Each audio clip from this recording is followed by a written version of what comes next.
हाँ जी दोस्तों, SSC CGL 14 जुलाई 2023 से जो है वो एग्ज़ाम स्टार्ट हुए हैं और इन एग्ज़ाम्स में जो क्वेश्चन आए हैं तो कुछ करीब 20-22 क्वेश्चन मेरे पास में है फर्स्ट शिफ्ट के मैथमेटिक्स के, जो मैं आप लोगों के साथ में डिस्कस करने जा रहा हूँ। ठीक है, आप इसको ध्यान से देखिए। पेपर जो है वो बहुत काफ़ी इजी स्टेज का है। सिर्फ 2-3 क्वेश्चंस हो सकते हैं जो हल्के फुल्के, जिनको मॉडरेट में काउंट किया जा सकता है। अदरवाइज जो है वो इजी है और बाकी अपने अपने हिसाब से जो है वो मॉडरेट, इजी और डिफ़िकल्ट डिसाइड होता है। So let us start. इसमें जो है वो कुछ questions arithmetic, mensuration, geometry, trigno, algebra से हैं और अरिथमेटिक जो है उससे क्वेश्चंस जो है वो सबसे ज़्यादा है। तो let us start with arithmetic. मैं आपको एक बात बिल्कुल क्लियर कर देता हूँ कि जो क्वेश्चन अलजेब्रा, ट्रिग्नोमेट्री और ज्योमेट्री के आए हैं, ठीक है, उन क्वेश्चंस में जो है वो आमतौर पर स्टूडेंट्स अपने आप को काफ़ी अनकंफर्टेबल फील करता है अगर वो मैथमेटिक्स बैकग्राउंड का नहीं है तो। जबकि आप ये वीडियो देखिएगा, मैं उन क्वेश्चंस को लास्ट में कवर करूँगा। अगर उस लेवल के क्वेश्चंस आते हैं तो उनमें कुछ भी नहीं है। मुझे लगता है अगर आपने 3 घंटे 4 घंटे भी अगर पढ़ ली इन तीनों में से कोई भी subject, whether that is geometry, whether that is trigno और अलजेब्रा, तो भी आप अगर इस लेवल के क्वेश्चंस आएंगे तो you will be able to attempt them. हाँ, लेवल ऑफ डिफिकल्टी बढ़ जाता है आगे आने वाले शिफ्ट्स के अंदर, then that is something different. ठीक है दोस्तों, तो शुरू करते हैं। मेरे पास एक क्वेश्चन स्टूडेंट्स ने दिया है कि ये क्वेश्चन है टाइम एंड वर्क का। टाइम एंड वर्क पे बता रहे हैं कि 3 क्वेश्चन आए हैं। एक बहुत ही सिंपल सा क्वेश्चन, ए, बी और सी जो है वो किसी काम को 10 दिन में, 15 दिन में और 30 दिन में कर सकते हैं रेस्पेक्टिवली। रेस्पेक्टिवली का मतलब है हिंदी में क्रमशः। ए काम को अकेला 10 दिन में पूरा कर सकता है, बी काम को अकेला 15 दिन में कर सकता है और सी काम को अकेला 30 दिन में कर सकता है। तो सवाल ये है कि ये तीनों मिलकर इसी काम को कितने टाइम में पूरा करेंगे। काम आप ऐसा ले लीजिए जो इससे और इससे, इन सब से डिवाइड होता हो ताकि फ्रैक्शन नहीं आए। तो 10, 15 और 30 से डिवाइड होने वाला नंबर पकड़ लिया आपने 60 रुपये। ठीक है, सपोज 60 रुपये आपको कमाने हैं, टोटल 60 रुपया कमाना टोटल काम हो गया। जो आदमी 10 दिन में 60 रुपया कमाता है वो रोज 6 रुपये कमाएगा, जो आदमी 15 दिन में 60 कमाता है वो रोज 4 रुपये कमाएगा और जो आदमी 30 दिन में 60 कमाता है वो रोज 2 रुपये कमाएगा। और अगर ये मिलकर एक साथ काम करेंगे तो एक दिन में 6, 4, 10 और 2 12 रुपये कमाएंगे। और कमाने कितने हैं? 60। तो 12 रुपये रोज के हिसाब से 60 रुपये कमाने में 5 दिन लगा देंगे और ये 5 दिन आपका आंसर आ गया यहाँ पे। ठीक है, टाइम एंड वर्क पे एक नेक्स्ट क्वेश्चन मेरे पास जो आया है वो ये है कि ए किसी काम को 36 दिन में कर सकता है, ए किसी काम को 36 डेज में कर सकता है और बी इसी काम को 45 डेज में कर सकता है। ठीक है, और ये कहा गया है कि ये ऑल्टरनेट डेज पे काम करते हैं। ऑल्टरनेट डेज हिंदी मीडियम वालों, एकांतर दिवस पे, मतलब एक दिन छोड़ के एक दिन। और काम शुरू कौन कर रहा है? ए कर रहा है।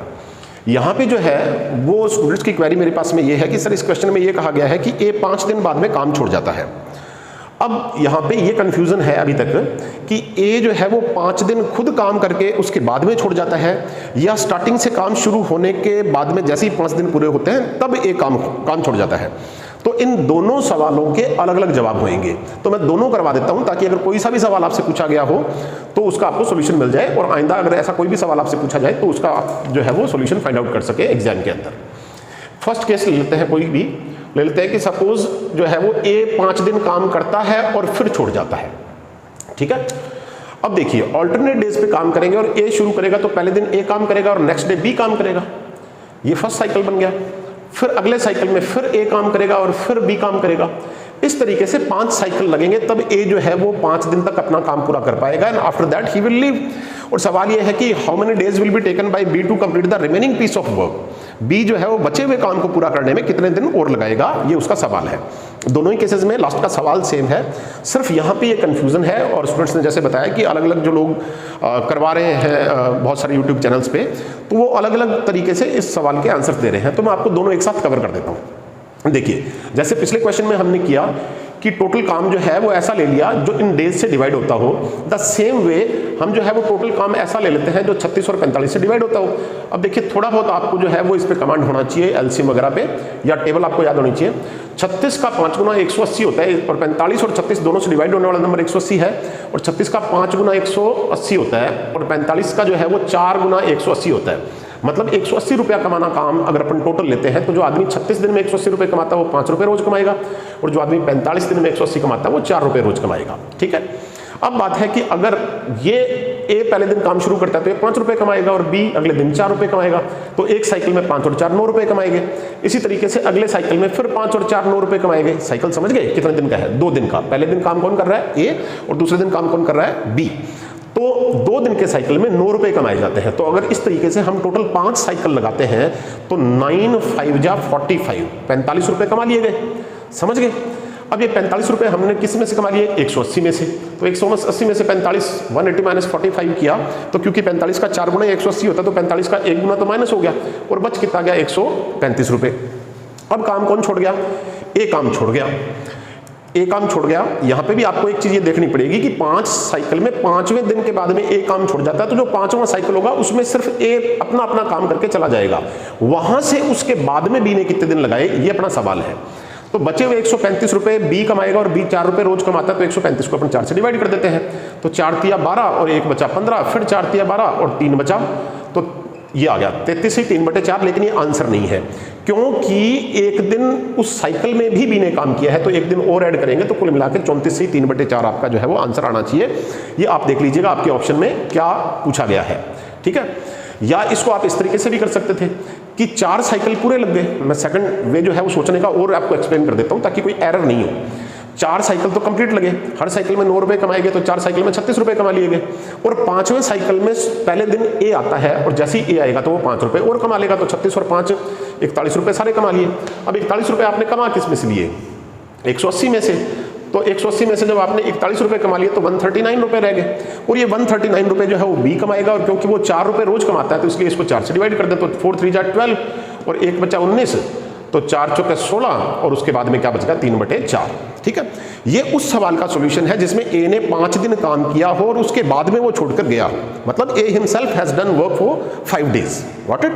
दूसरा जो है वो ये हो सकता है, दूसरा जो है वो सवाल ये हो जाएगा कि ए जो है वो 5 दिन काम शुरू होने के 5 दिन बाद चला गया। तो अगर काम शुरू होने के बाद में चला जाता है 5 दिन बाद में तो पहले 2 दिन ए प्लस बी, अगले 2 दिन ए प्लस बी और 5वें दिन कौन आ गया? ए अकेला आ गया। अगर हम ऐसा देखते हैं तो टोटल 5 दिन के बाद ही ए चला जाता है, तो क्योंकि ए 5 रुपए रोज कमाता है इसलिए यहाँ 5 रुपए और इसने 4 रुपए, फिर तीसरे दिन इसने 5 रुपए और इसने 4 रुपए और फिर अगले दिन इसने ए ने 5 रुपए, तो 9 और 9 18 और 5 23 रुपए कमाएंगे। कितने में से? 180 में से। 180 में से 23 रुपए अगर कमाएं तो 23 रुपए अगर कमा लिए तो बाकी कितने बच गए? 157। ये 157 रुपया कौन कमाएगा?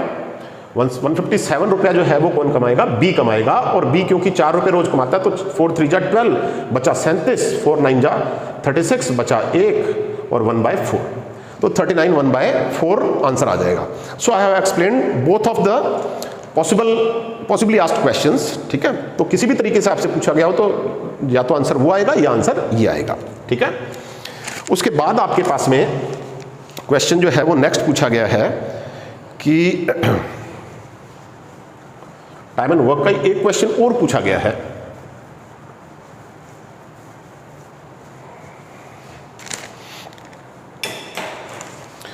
टाइम एंड वर्क का एक क्वेश्चन और कोई पूछा गया है, स्टूडेंट्स ने बताया है मुझे।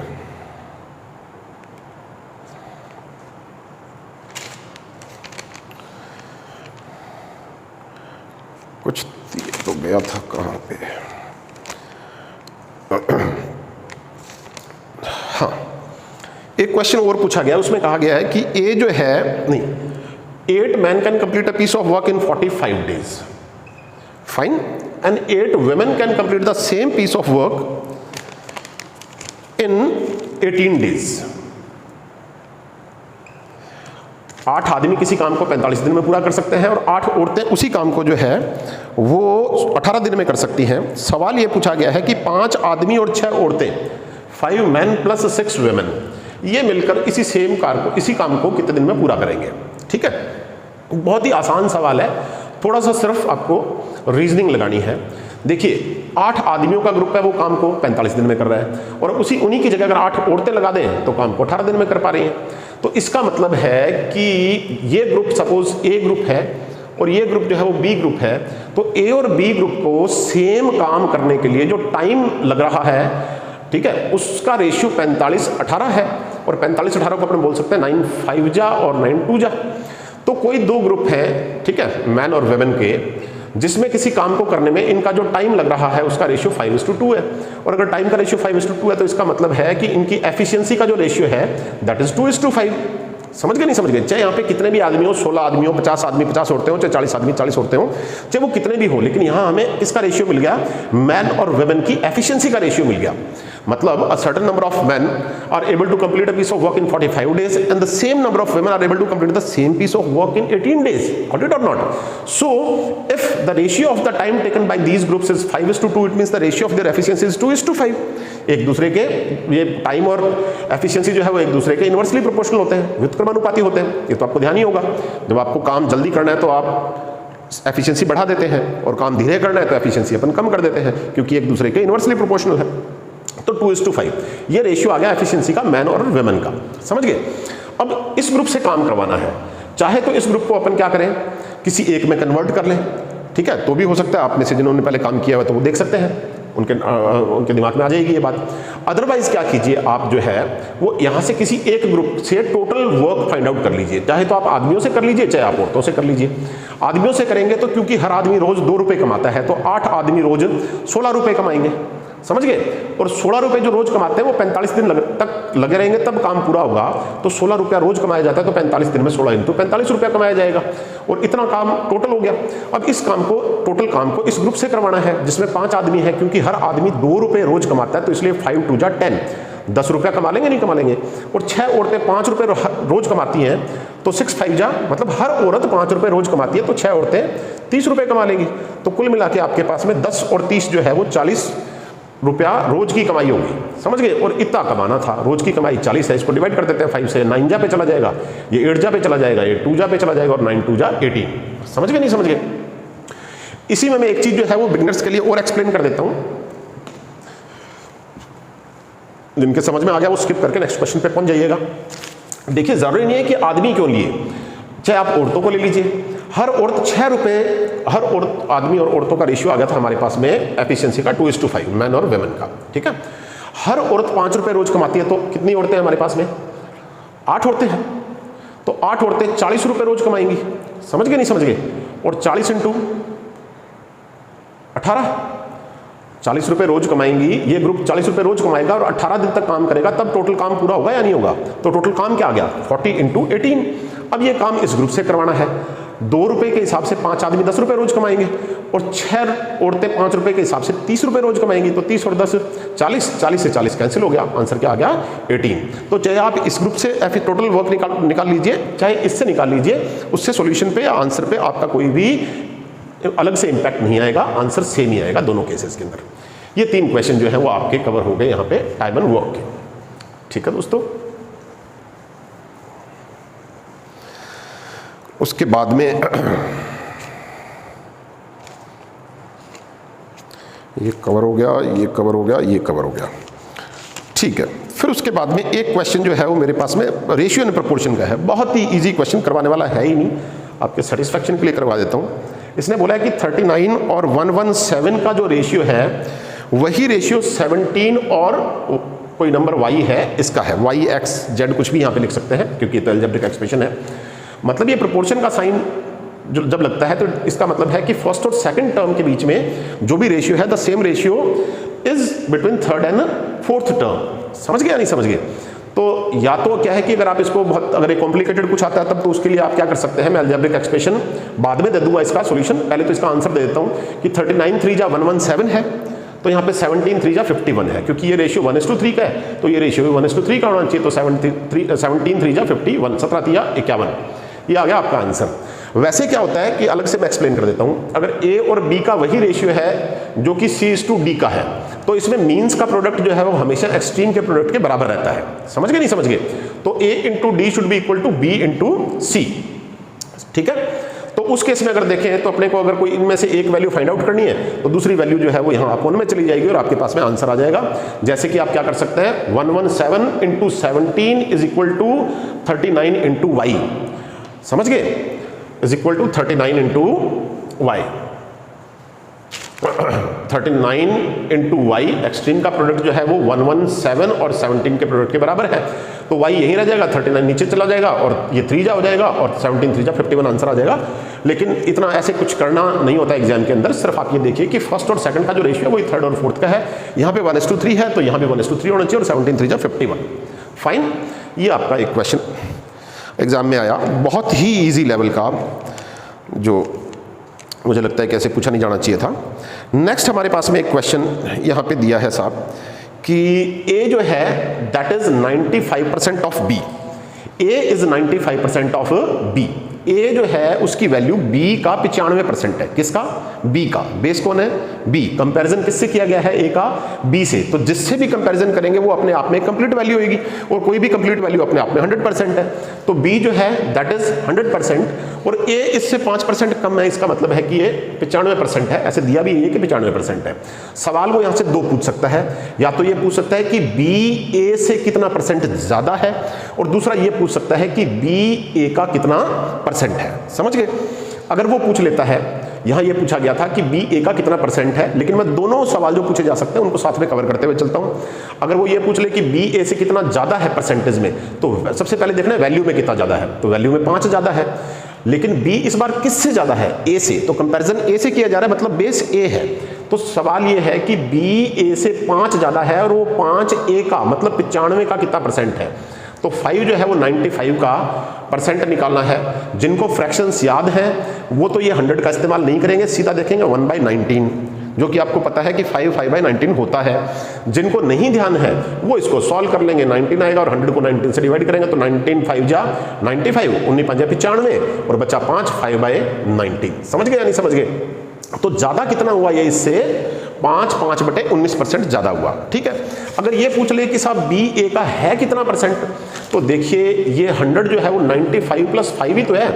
तो ये वैल्यू 95 का तो कितना परसेंट हो गया? 100%। और उससे ऊपर कितना है? 5।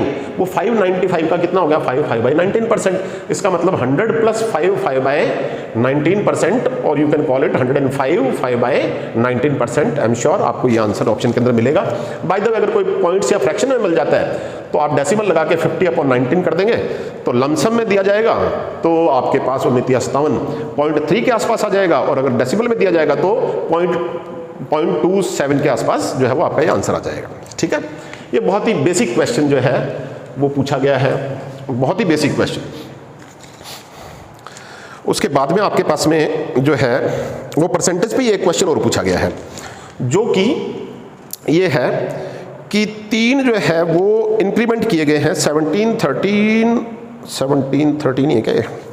17 13 और 20 का। हाँ जी, ये कहा गया है कि फॉर एग्जांपल आपकी सैलरी, आप खुश हो जाइए अगर ऐसे ऐसे पेपर आते रहे और आप अच्छी तैयारी करेंगे, या बढ़िया भी पेपर आते रहे आप अच्छी तैयारी करेंगे तो आपकी भी सैलरी आएगी गवर्नमेंट से। और अब आप जो है वो सपने लीजिए कि कितने परसेंट का इंक्रीज होएगा और सपनों की कैलकुलेशन कीजिए। वो कह रहा है कि आपकी सैलरी सबसे पहले 17% से बढ़ा दी गई। आपकी जो भी सैलरी थी, सपोज एक साल फर्स्ट ईयर के अंदर वो 17% से बढ़ा दी गई। आप और बेहतर काम कर रहे थे, नेक्स्ट ईयर में वो 13% से बढ़ा दी गई। आप और बेहतर काम कर रहे थे और नेक्स्ट ईयर में वो 20% से बढ़ा दी गई। तो क्वेश्चन ये है कि 3 साल के बाद में जो आपकी सैलरी है वो जो यहाँ स्टार्टिंग में आपकी सैलरी थी उससे कितने परसेंट ज्यादा है। ठीक है। या इन सिंपल वर्ड्स कि ये 3 सक्सेसिव इंक्रीमेंट्स हैं, इनका ओवरऑल इंक्रीमेंट, सिंगल इंक्रीमेंट कितने परसेंट के बराबर है। ठीक है। ये डिस्काउंट तो आप देखते ही हैं जब आप सेल वगैरह पे जाते हैं कपड़े वपड़े खरीदने के लिए, और यहाँ इंक्रीमेंट की बात होगी। 2 तरीके मैं बता देता हूँ इसका। एक बेसिक तरीका वो ये हो गया कि सपोज आपकी सैलरी 100 रुपये है, सपोज आपकी सैलरी 100 रुपये है, ये अपने आप में 100% है। 100 से डिवाइड कर देता हूं तो 1% की वैल्यू आ जाएगी।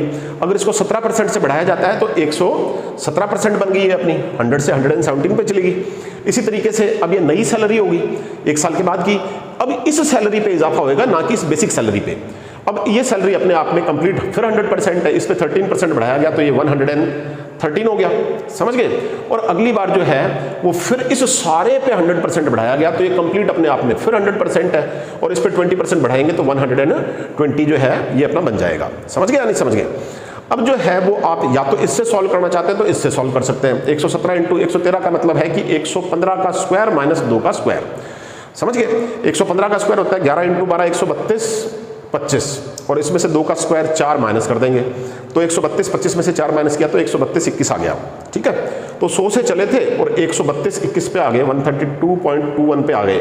समझ गए, इन 100 से एक कट गया था ना, यहाँ तक पहुँचे हैं अभी अपन। 100 से डिवाइड करेंगे तो 132.21 आ जाएगा और फिर अपन क्या कर देंगे, इसका 12/10 और कर देंगे तो 132.21 इंटू 12 कर देंगे और फिर 10 से डिवाइड करेंगे तो 2 की बजाय 3 डिजिट छोड़ के डेसिमल लग जाएगा। अब सॉल्व कर लीजिए, 12 एकम 12 का 2 पावर 1, बार दूनी 24 और 1 25 का 5 पावर 2, बार दूनी 24 और 2 26 का 6 पावर 2, 12 3 36 और 36 और 2 38 का 8 पावर 3, 12 एकम 12 और 3 12 एकम 12 और 3 15, कुछ गलत, हाँ ठीक है सही है, 158.652 पे पहुंच गया साहब। तो जो आपकी सैलरी 100 रुपए से चली थी वो 158.652 पे चलेगी, तो इसमें से 100 माइनस कर दीजिए, तो जब 100 माइनस करेंगे तो ये वाला एक जो है वो हट जाएगा, तो बचेगा कितना 58.652। दिस इज वन वे, ये एक सॉल्यूशन है। दूसरा, जिन्होंने थोड़ी सी मेहनत कर रखी है उनको ध्यान ही होगा कि पी क्यू जो है plus minus P plus minus Q का जो फॉर्मूला होता है वो अप्लाई हो जाएगा। समझ गए, तो वहां पे एक इंक्रीमेंट 17% का है, एक इंक्रीमेंट 13% का है, पहले इनसे सॉल्व कर सकते हैं। अब जरूरी नहीं है कि आप पहले 17 को लें, पहले 13 को लें या पहले 20 को लें, किसी भी 2 को पहले ले लीजिए, फिर उसका जो रिजल्ट आता है उसको थर्ड के साथ में सॉल्व कर दीजिए। तो अगर अपन लेते हैं यहाँ पे +17 +13, थर्ड साइन इन दोनों साइन का प्रोडक्ट होता है, समझ गए, तो प्लस ही आ जाएगा, प्लस इंटू प्लस प्लस, और उसके बाद 17 इंटू 13/100। ठीक है, 17 13 आ गया अपने पास में 30 और 17 का 13 गुना 17 दाया 170 और 17 51 170 51 कितना 221 और अपॉन 100 करेंगे तो 2.21 बन जाएगा, मतलब कुल मिला के ये 32.21 हो गया। इनका रिजल्ट 32.21 हो गया जो प्लस का है क्योंकि इजाफा हुआ है। और इसके बाद में 20% वाला रिजल्ट फिर लगा देते हैं, 32.21 प्लस 20 और प्लस 32.21 का 20%। समझ गए, तो इसको तो जोड़ेंगे तो 32.21 और 20 तो कितना हो जाएगा 52.21 हो जाएगा। और ये अपने को और चाहिए, इसको डेसिमल हटा देते हैं, 32.21 का डबल करेंगे तो 32 दूना 64 और 21 का डबल 42, 64.42 आ गया। और नीचे 10 से डिवाइड करेंगे तो ये डेसिमल यहाँ से यहाँ आ जाएगा 6.442। अब इसको सॉल्व करेंगे तो 2 5 4 2 6 और ये 8 और ये 5, होपफुली शायद ऐसे पहले आया होगा। ठीक है, वैसे जो है वो इतनी डिटेल की कैलकुलेशन आपको तब करनी है जब ऑप्शन बहुत नजदीक हो, डेसिमल में बहुत नजदीक हो। अदरवाइज एक रफ आइडिया लग ही जाता है कि 17 और 13 30 हो गए और 17 का 10 गुना 170 होता है, मोटा मोटा 2 ऊपर हो गया, तो कुल मिला के आप 32 के आसपास पहुंच गए। फिर आपको 20% और लगाना है, तो 32 और 20 52 तो 1 हो गया, और 32 का जो है वो 20% मतलब पांचवा हिस्सा 6.41 हो गया, तो 52 और 6.4 करेंगे तो 58.4 के आसपास, 58.45 के आसपास आंसर आएगा। और ये 58.6 आपको दिया होगा, तो इसका मतलब सिंपली आप जो है वो बिना कोई पेन यूज किए इसको सॉल्व कर सकते हैं, थोड़ी सी बेशर्ते आपकी प्रैक्टिस हो और टेबल आपको अच्छे से याद हो। ठीक है, उसके बाद में जो है मेरे पास क्वेश्चन, अच्छा सिंपल इंटरेस्ट का एक क्वेश्चन है जिसके अलग अलग फिगर्स आ रहे हैं, बहुत ही बेसिक क्वेश्चन, बहुत ज़्यादा बेसिक क्वेश्चन, जिसको सिर्फ 10 मिनट जिसने सिंपल इंटरेस्ट पढ़ा है वो इसको सॉल्व कर सकता है। उसने डेटा अलग अलग आ रहे हैं अलग अलग साइड से, स्टूडेंट्स का ऐसा कहना है, तो लेकिन मैं आपको बेसिक समझा देता हूँ। देखिए सिंपल इंटरेस्ट का मतलब क्या है, कोई भी rate of interest upon charge करते हैं और कुछ नंबर ऑफ ईयर्स के लिए करते हैं, जिसको अपन टाइम से रिप्रेजेंट कर देते हैं यूजुअली, क्योंकि जो आपकी क्लासेस में लिखा होता है, रादर बुक्स में लिखा होता है, जो क्लासेस में जो टर्म्स मिलती है मैं उन्हीं का इस्तेमाल कर रहा हूँ। अब देखिए, अगर 5% रेट ऑफ इंटरेस्ट चार्ज कर रहे हैं और 10 साल तक अगर अपन पैसा ब्याज पे दे के रखते हैं तो हर साल 5% लगेगा, तो 10 साल में 50% लग जाएगा। अब ये 50% ब्याज मिलेगा किसका, ऑब्वियसली प्रिंसिपल का मिलेगा। तो प्रिंसिपल अपने आप में कितना परसेंट होता है 100%, तो 100 से डिवाइड किया तो कितने परसेंट की वैल्यू आ गई 1% की, और फिर 50 की निकालनी है तो इनटू ये कर देंगे।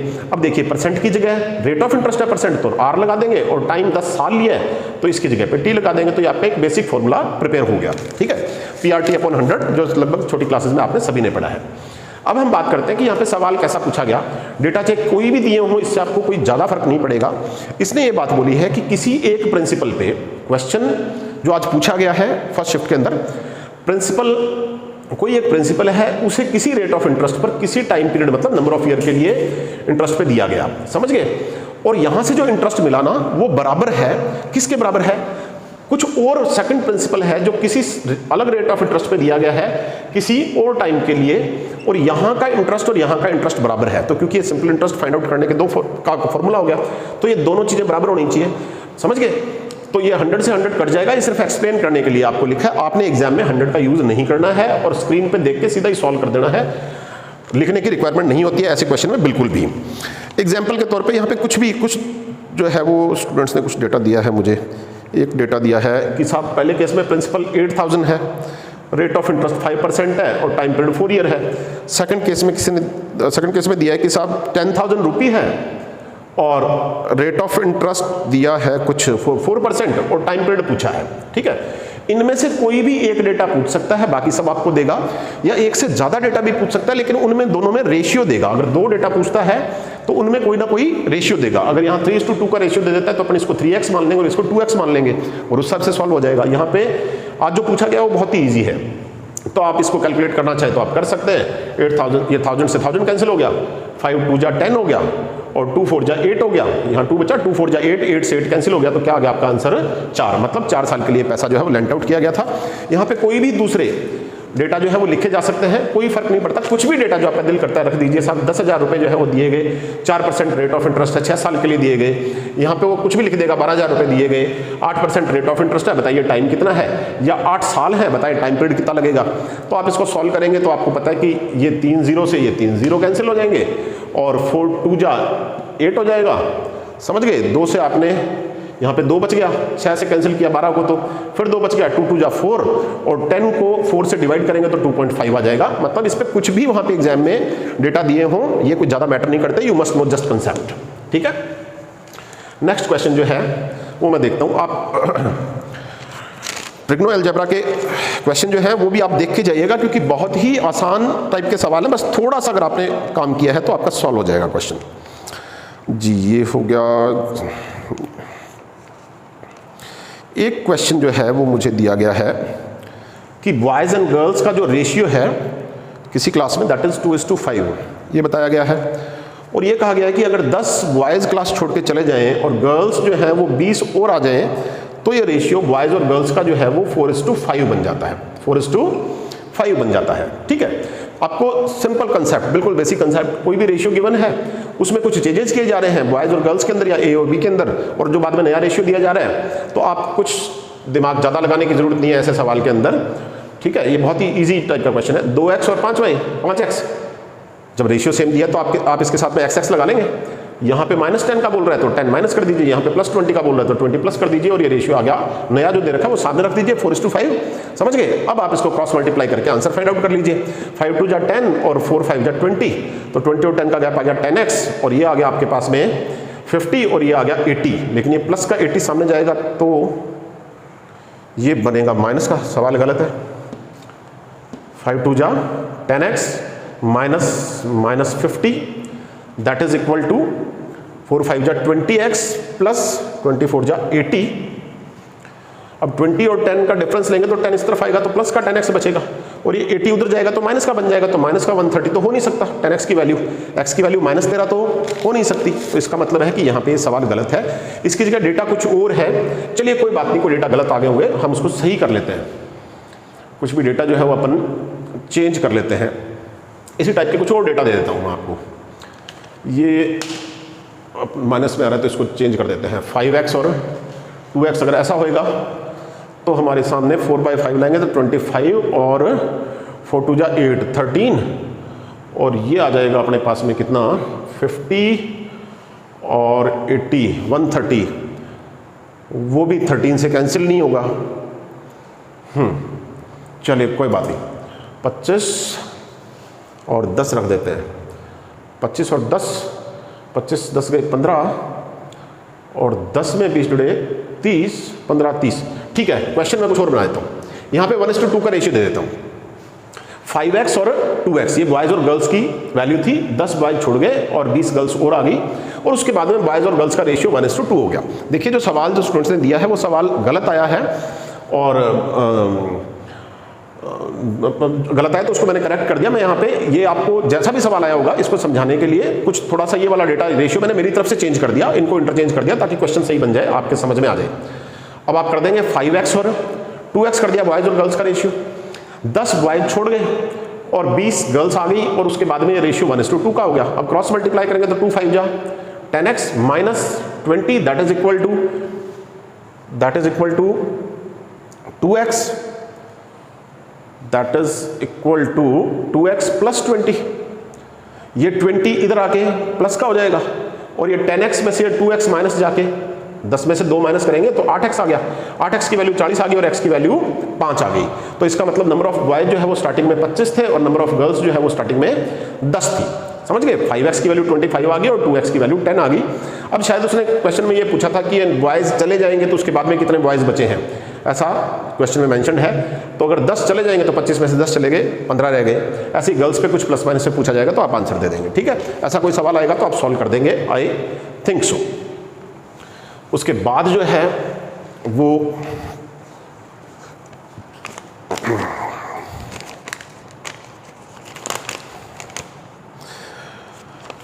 हाँ जी, फिर दो तीन क्वेश्चंस आपको मिले हैं साहब टाइम एंड डिस्टेंस पे। 2-3 क्वेश्चन आपको जो है वो टाइम एंड डिस्टेंस पे मिले हैं, जिसमें से एक क्वेश्चन जो है वो दिया गया है मुझे कि एक सर्कुलर ट्रैक है, उस सर्कुलर ट्रैक पे 2 पर्सन ए और बी है, इसका टोटल इसका सर्कमफ्रेंस दिया हुआ 200 मीटर। ये सर्कुलर ट्रैक जो है वो 200 मीटर का है।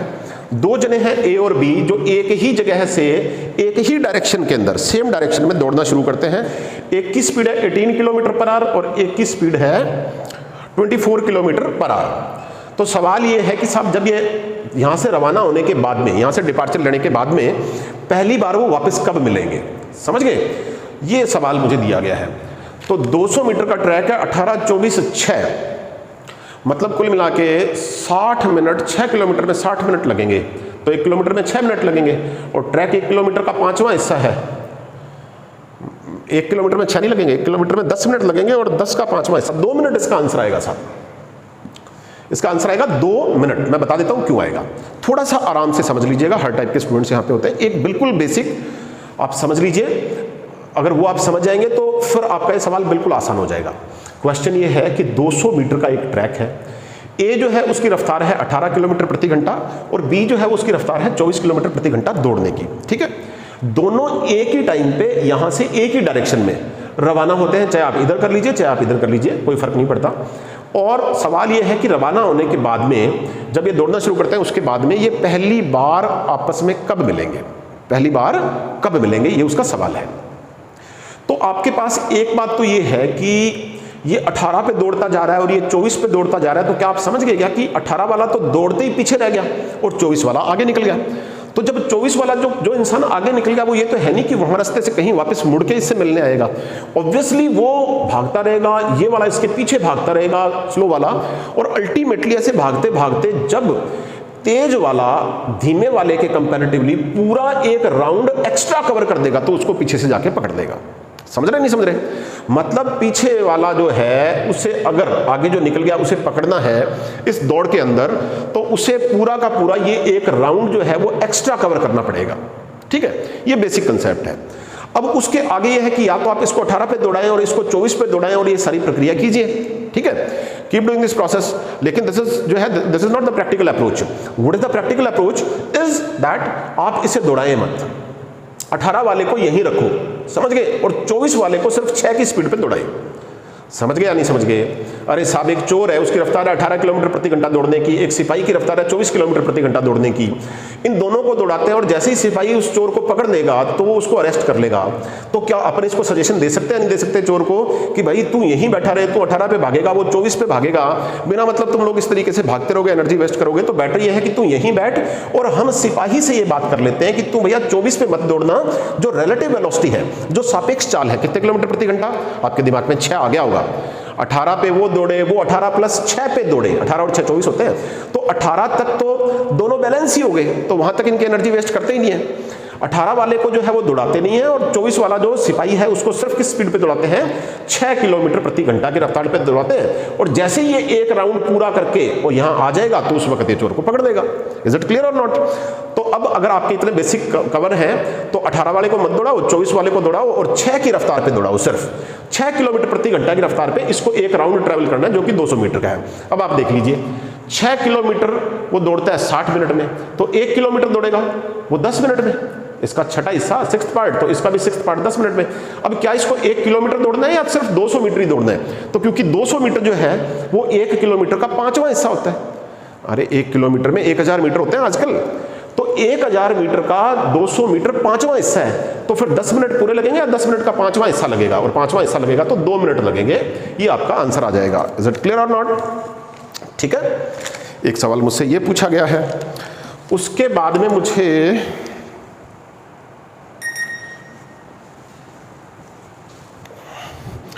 जी एक कोई सवाल रेस पे पूछा गया है। ये कहा गया है कि 1000 मीटर की एक रेस है जिसमें ए जो है वो बी को 120 मीटर का स्टार्ट देता है, और ए जो है वो सी को 160 मीटर का स्टार्ट देता है। और क्वेश्चन ये है कि इसी रेस के अंदर बी जो है वो सी को कितने मीटर का स्टार्ट देगा। समझ गए? सवाल सुन लीजिए पहले। ए बी को 120 मीटर का, पहला स्टार्ट 120 मीटर का है ए और बी का, ध्यान रख लीजिएगा, और दूसरा स्टार्ट ए और सी का जो है वो 160 मीटर का है इस रेस के अंदर। ठीक है, और ये कहा गया है स्टार्ट देने का मतलब है कि स्टार्ट दे दिया and they finish the race at the same time. ठीक है जी, रेसेस के क्वेश्चंस जो है वो कभी कभार आ जाते हैं, यूजुअली नहीं आते हैं। देखो दोस्तों, मैं समझा देता हूं। 1000 मीटर की एक रेस है, मतलब 1 किलोमीटर की एक रेस है। ठीक है, ए यहां पे है, ए ने बी को 120 मीटर का स्टार्ट दिया, इसका मतलब ए ने बी को बोला कि तू जाके 120 मीटर आगे खड़ा हो जा, तो बी यहां खड़ा हो गया। ठीक है, और ए ने सी को 160 मीटर का स्टार्ट दिया, मतलब ए ने सी को बोला कि तू 160 मीटर आगे जाके खड़ा हो जा, मतलब सी जो है वो यहां खड़ा हो गया। और इस पोजीशन पे ए जो है वो स्टार्टिंग पॉइंट पे, बी 120 मीटर आगे और सी 160 मीटर आगे, यहां पे ये खड़े हैं। और जैसे ही गन शॉट फायर होता है, मतलब जैसे ही रेस स्टार्ट होती है, तो तीनों एक साथ दौड़ना शुरू करते हैं और तीनों फिनिशिंग पॉइंट पे एक साथ पहुंचते हैं। समझ गया नहीं समझ गए? तो हम इससे क्या ये कैलकुलेट कर सकते हैं या नहीं कर सकते कि सेम टाइम के अंदर ए जो है उसने तो पूरी रेस कवर की, कितने मीटर की? 1000 मीटर की। बी को क्योंकि 120 मीटर का स्टार्ट मिला हुआ था, तो 1000 में से 120 माइनस कर देते हैं, तो हमारे पास में रह गया 880 मीटर। तो बी ने 880 मीटर की दूरी तय की, और उतने ही टाइम में सी ने जो है वो 1000 मीटर में से, क्योंकि 160 मीटर पहले चल चुका था, उसके बाद इसने दौड़ना शुरू किया, तो 1000 में से 160 माइनस कर देते हैं, तो ये आ गया आपका कितना? 840 मीटर। मतलब सेम टाइम पे अगर ये फिनिश करते हैं तो we can conclude that A, B and C cover 1000 metre, 880 metre and 840 metres in the same time period. और सेम टाइम में अगर इन्होंने ये डिस्टेंसेस तय की हैं, इसका मतलब है कि ये इनकी स्पीड का रेशियो है। जब सेम ही टाइम के अंदर ये इतने मीटर चलता है, ये इतने मीटर चलता है और ये इतने मीटर चलता है, तो इनकी स्पीड का रेशियो आ गया या नहीं आ गया? 1000, 880 और 840। इसको अगर 0 0 0 हटाएंगे तो ये 100 रह जाएगा, और ये आपका 88 रह जाएगा, और ये आपका 84 रह जाएगा। ये रेशियो आ गया। समझ गए नहीं समझ गए? अब वो ये कह रहा है कि इसी रेस के अंदर ए जो है, नहीं ए नहीं, बी सी को कितने मीटर का स्टार्ट दे सकता है। तो यहां से दो सॉल्यूशन हो जाते हैं, ज्यादा लंबा ना खींचे इसलिए मैं एक ही बता देता हूं। देखिए 880 मीटर, आप इस ए को भूल जाइए, बी और सी को कंपेयर करें तो बी यहां पे था और सी यहां पे था। ए को भूल जाइए, 1000 मीटर को भी भूल जाइए। आप तो ये देख लीजिए कि बी यहां पे खड़ा था, बी के आगे कितने मीटर थे? Obviously 880 metre. समझ गए नहीं समझ गए? तो बी यहां से दौड़ा, सी यहां से दौड़ा, और ये बराबर पहुंचे, तो इसका मतलब है कि बी ने जितनी देर में 880 मीटर तय किया, सी ने उतनी देर में 840 मीटर तय किया। तो उतने ही टाइम में, मतलब क्या ये कंक्लूड किया जा सकता है या नहीं किया जा सकता कि उतने टाइम में बी ने सी से 40 मीटर की डिस्टेंस ज्यादा तय की। इसने 880 और इसने 840, तो बी 40 मीटर एक्स्ट्रा चल रहा है या नहीं चल रहा सी के कंपैरेटिवली? ऑब्वियसली 40 मीटर एक्स्ट्रा चल रहा है। कितने मीटर की रेस के अंदर? 880 मीटर की रेस में। 880 मीटर की रेस में बी जो है वो सी को कितने मीटर का स्टार्ट दे सकता है? 40 मीटर का स्टार्ट देने का मतलब है कि ये फिनिशिंग लाइन पे सेम टाइम पे पहुंचते हैं, मतलब बराबर पहुंचते हैं। तो हमें पता लग गया 880 मीटर की रेस के अंदर बी जो है वो सी को 40 मीटर का स्टार्ट दे सकता है 880 मीटर की रेस में। तो 1 मीटर की रेस में कितना देगा? 40/880 का। और अगर 1000 मीटर की रेस हो, पूरी इसी रेस में पूरी कंप्लीट रेस हो, तो कितने मीटर का स्टार्ट देगा? तो इंटू 1000 कर देते हैं, 0 से 0 कैंसिल कर देते हैं, 4 से 88 को काटा 22 पे चला गया, 1000/22 या 500/11। 500 को 11 से डिवाइड करेंगे तो 11 चौके 44, बचा कितना? 6 60, 11 5 55, और बचा कितना? 5/11। 45/5, 5/11, 45 से 5/11 आपका आंसर आ जाएगा एग्जैक्टली, अगर यही डेटा आपसे पूछे गए हों। ठीक है, तो अगर बाय द वे कोई डाउट रह गया हो इसको तो वापस देख लीजिएगा वीडियो को। कंसेप्ट आपके समझ में आनी चाहिए। डेटा चेंज हो इससे कोई फर्क नहीं पड़ता है, वहां पे कुछ और डेटा दिया होता तो हमें उससे क्या फर्क पड़ता था। फिर उसके बाद में एक क्वेश्चन कोई ट्रेन्स का है, ठीक है। ट्रेन्स जो है उसमें सिर्फ ये जानकारी मुझे दी गई है कि सेम डायरेक्शन के अंदर दो ट्रेन जो है वो एक दूसरे को क्रॉस करती है, मतलब फास्टर ट्रेन स्लोअर ट्रेन को क्रॉस करती है, और दोनों की जो स्पीड्स है वो किसी जगह पे कुछ दे रखी है, किसी जगह पे कुछ दे रखी है।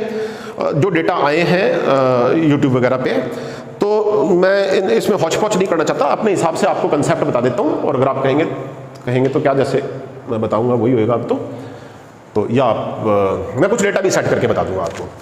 देखिए, एक ट्रेन दूसरी ट्रेन को अगर क्रॉस करती है, ठीक है, तो एक ट्रेन आगे चल रही है, दूसरी ट्रेन पीछे से आके इसको क्रॉस करेगी, तो पहली कंडीशन ये है कि आगे वाली ट्रेन पीछे वाली ट्रेन के कंपैरेटिवली स्लो होनी चाहिए। समझ गए?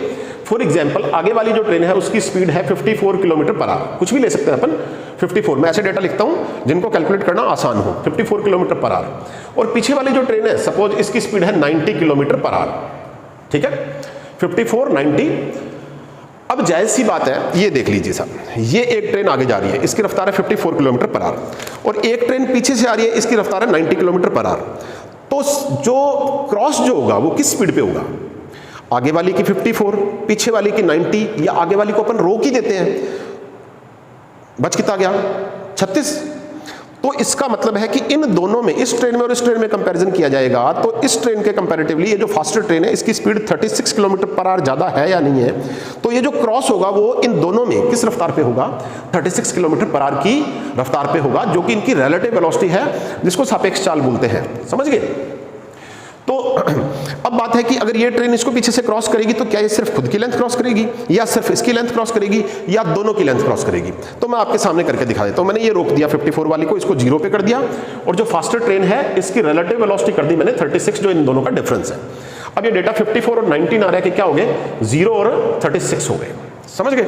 अब ये ट्रेन रुकी हुई है, ध्यान से देख लीजिएगा, और इसकी स्पीड है 36 किलोमीटर पर आवर। तो यहां से इसने क्रॉस करना स्टार्ट किया। अब ये जो क्रॉस कर रही है, तो क्या एक की लेंथ क्रॉस कर रही है, दोनों की लेंथ क्रॉस कर रही है? आपको वीडियो से, पिक्चर से समझ में आ गया होगा कि दोनों की लेंथ क्रॉस की जा रही है, ठीक है। अब दोनों की लेंथ, वहां पे डेटा हौच पौच दे रखे हैं, क्वेश्चन अलग अलग जगह से आए होंगे, मैं कुछ भी डेटा लिख देता हूं। सपोज आगे वाली की स्पीड 100, कुछ भी लिख लो आप, 100 मीटर मान ली आगे वाली की स्पीड, पीछे वाले की स्पीड अपने कुछ भी मान ली, फॉर एग्जांपल जो है वो कुछ भी मान ली, 170 मान ली, जो दिल करे वो मान लो। तो 54 और 90 को कंपेयर किया गया तो रिलेटिव वेलोसिटी आई 36 किलोमीटर पर आवर। यहां पे एक चीज आपको और देखनी होगी कि 36 किलोमीटर पर आवर की स्पीड पर इसने जो लेंथ क्रॉस की है वो दोनों की ट्रेन की लेंथ है। एक की हमने 100 ले ली, एक की 170 ले ली, तो अपने को पता लग गया कि टोटल 270 मीटर क्रॉस करना है अपने को। लेकिन ये 270 क्या है? ये तो है मीटर में, और ये 36 क्या है? ये किलोमीटर पर आवर में। यहां थोड़ा सा जो है वो आपको, वैसे तो जिन्होंने टॉपिक किया उनको ध्यान ही होगा कि इसको हमें 5/18 से मल्टीप्लाई करना होगा, समझ गए। लेकिन फिर भी जिन्होंने नहीं किया वो भी 10 सेकंड में देख लीजिए कि डेटा कभी भी आपको किलोमीटर पर आवर में मिलते हैं, कोई रट्टा नहीं है, बिल्कुल किलोमीटर पर आवर में जब भी डेटा मिलते हैं, तो अगर किलोमीटर को आप मीटर में कन्वर्ट करेंगे तो 1 किलोमीटर में 1000 मीटर होते हैं, और 1 घंटे को जब आप सेकंड में कन्वर्ट करेंगे तो 1 घंटे में 60 मिनट होते हैं, और हर मिनट में 60 सेकंड होते हैं। तो किलोमीटर पर आवर के डेटा को जब आप 1000/60 × 60 से मल्टीप्लाई कर देंगे तो डेटा किस में कन्वर्ट हो जाएगा? मीटर पर सेकंड में कन्वर्ट हो जाएगा, as well as vice versa. तो अब ये डेटा मीटर पर सेकंड में हो गया, 2 0 से 2 0 कैंसिल होगी, या तो आप 10/36 बोल दो या इसको 5/18 बोल दो, जो भी आपका दिल करे, ठीक है, 5/18 या 10/36। मतलब डेटा को किलोमीटर पर आवर से मीटर पर सेकंड में कन्वर्ट करने के लिए किससे मल्टीप्लाई करना पड़ेगा? 10/36 या 5/18 से मल्टीप्लाई करना पड़ेगा। फाइन। तो यहां पे सापेक्ष चाल क्या थी? 36 किलोमीटर प्रति घंटा की रफ्तार को जब आप 10/36 से मल्टीप्लाई कर देंगे तो ये मीटर पर सेकंड में कन्वर्ट हो जाएगी, और 36 से 36 कैंसिल हो गया। मतलब क्या बचा? 10 मीटर पर सेकंड। मतलब इस ट्रेन को रोक दें और ये वाली ट्रेन इसको क्रॉस करेगी तो हर सेकंड में 10 मीटर की लंबाई क्रॉस करेगी, और टोटल लंबाई अपने पास में कितनी थी? 270 मीटर। तो 270 मीटर को 10 मीटर पर सेकंड पे क्रॉस करेंगे तो कितने सेकंड लग जाएंगे? 27 सेकंड लग जाएंगे। मैं आपको क्लियर कर दूं कि ये वाले जो डेटा है वो मैंने अपने हिसाब से इस वक्त ऑन द स्पॉट जो है वो यहाँ पे डाल दिए। यहाँ पे कोई भी डेटा दिए होते, 170 की बजाय फॉर एग्जांपल 190 होता, यहाँ 100 मीटर की जगह कुछ भी फॉर एग्जांपल 120 मीटर होता पहले वाली ट्रेन, यहाँ 54 किलोमीटर है, यहाँ 90 की बजाय कुछ और दे देते हैं, फॉर एग्जाम्पल यहाँ पे 72 दे दिया, मैं यहाँ पे 72 कर देता हूं, तो यहाँ गैप कितने का आ गया? 18 का। देखिए क्वेश्चन बनाने वाला ऐसे रखता है ताकि आपको यहां जब ये कैलकुलेशन करो ना 10/36 से मल्टीप्लाई, तो ये 18 की टेबल में आना चाहिए डिफरेंस। तो यहां पे मैंने भी 18 की टेबल में डाल दिया, तो यहां पे डिफरेंस आ गया 18 का, तो 18 से मल्टीप्लाई कर दिया। अब ये 18 2 जा पे चला गया, 2 10 ये 5 पे चला गया, मतलब जिस रफ्तार पे ये क्रॉस होगा वो क्या आएगी 5 मीटर पर सेकंड, रिलेटिव वेलोसिटी 5 मीटर पर सेकंड हो जाएगी। अगर ये 190 और 120 ये ट्रेन की लेंथ होती तो 190 और 120 करेंगे तो टोटल आपके पास कितना आ गया 310। तो 310 को अगर 5 से डिवाइड करेंगे तो कितने सेकंड लग जाएंगे 62 सेकंड लग जाएंगे। तो कोई भी डेटा दिए हो इससे आपको फर्क नहीं पड़ना चाहिए, you must know the concept. I think कि hopefully you have understood this. आप में से बहुत सारे नए स्टूडेंट्स भी होंगे, तो आप लोगों के लिए जो है वो थोड़ा एक्सप्लेनेशन इसलिए ज़्यादा दिया जा रहा है कि आप भी देखें तो आपको एक हौसला हो कि आप ये कर सकते हैं। समझ गए? ज़रूरी नहीं है कि पेपर हमेशा डिफिकल्टी आए, आसान भी आते हैं कई बार। ये आपके पास में क्वेश्चंस आ गए। उसके बाद में सवाल दिया गया है एक परसेंटेज पे ही एक सवाल है, परसेंटेज पे एक सवाल और दिया गया है। ये भी कंसेप्ट है, डेटा सबके अलग अलग हैं क्योंकि 2 डेटा मुझे लिख के दिए गए हैं, लेकिन कंसेप्ट मैं आपको बता देता हूं। एक सवाल ये कह रहा है कि साहब आप 5 सामान, आपको सेल ध्यान है ना आजकल खूब लगी होती है कंपनियों की, तो आप 5 आर्टिकल जब खरीद के लाते हैं, ठीक है, 5 आर्टिकल जब खरीद के लाते हैं तो उस पर आपको 2 आर्टिकल फ्री मिलते हैं। और सेकंड केस ये है, ठीक है, एक दूसरा वेंडर जो है वो आपको सेम स्टफ सेम चीज दे रहा है और वो आपको स्कीम दे रहा है कि साहब आप मुझसे 6 आर्टिकल खरीद के ले जाइए, मैं आपको 3 फ्री दे दूंगा। समझ गए? तो अब है कि बेहतर ऑप्शन आपके पास में कौन सा है। यहां पे डेटा चेंज भी हो जाए, it does not matter at all. आप तो देख लीजिए कि 5 आर्टिकल खरीदने पे 2 आर्टिकल अगर आपको फ्री मिलते हैं तो असल में बिल आपका 5 का बन रहा है या 7 का बन रहा है। देखिए बिल आपका 7 का बन रहा है और उस पे आपको 2 आर्टिकल का डिस्काउंट दिया जा रहा है। टोटल काउंट कितने किए जाएंगे 7, और उस पर डिस्काउंट कितना दिया जाएगा 2 का। इस केस के अंदर 7 आर्टिकल आप लेके आए तो असल में बिल तो 7 आर्टिकल का कैलकुलेट होगा, उस पे 2 आर्टिकल के पैसे काउंट नहीं होंगे, तो डिस्काउंट कितने का मिला 2 का। किस पे मिला 7 पे, तो 2/7 का डिस्काउंट मिल गया। ठीक है, फ्रैक्शंस अगर आपको ध्यान है 2/7 या तो आप 100 से मल्टीप्लाई कर दीजिए, जब इसको 100 से मल्टीप्लाई करेंगे तो ये आपको दे देगा 1/7 14 2/7 होता है, तो 2/7 जो है वो 28 4/7 हो जाएगा। 28 4/7%। इसको 100 से मल्टीप्लाई करेंगे ना, जिनको फ्रैक्शंस याद नहीं है वो इसको मल्टीप्लाई करेंगे तो ये वैल्यू आ जाएगी 28 4/7, लेकिन ज़्यादातर स्टूडेंट्स के याद होते हैं, तो वो 28 4/7% का डिस्काउंट हो गया। अब अपने सेकंड ऑप्शन पे जाते हैं। 6 और 3 टोटल 9 आर्टिकल का जब आपने परचेज किया तो you are being given 3 article free.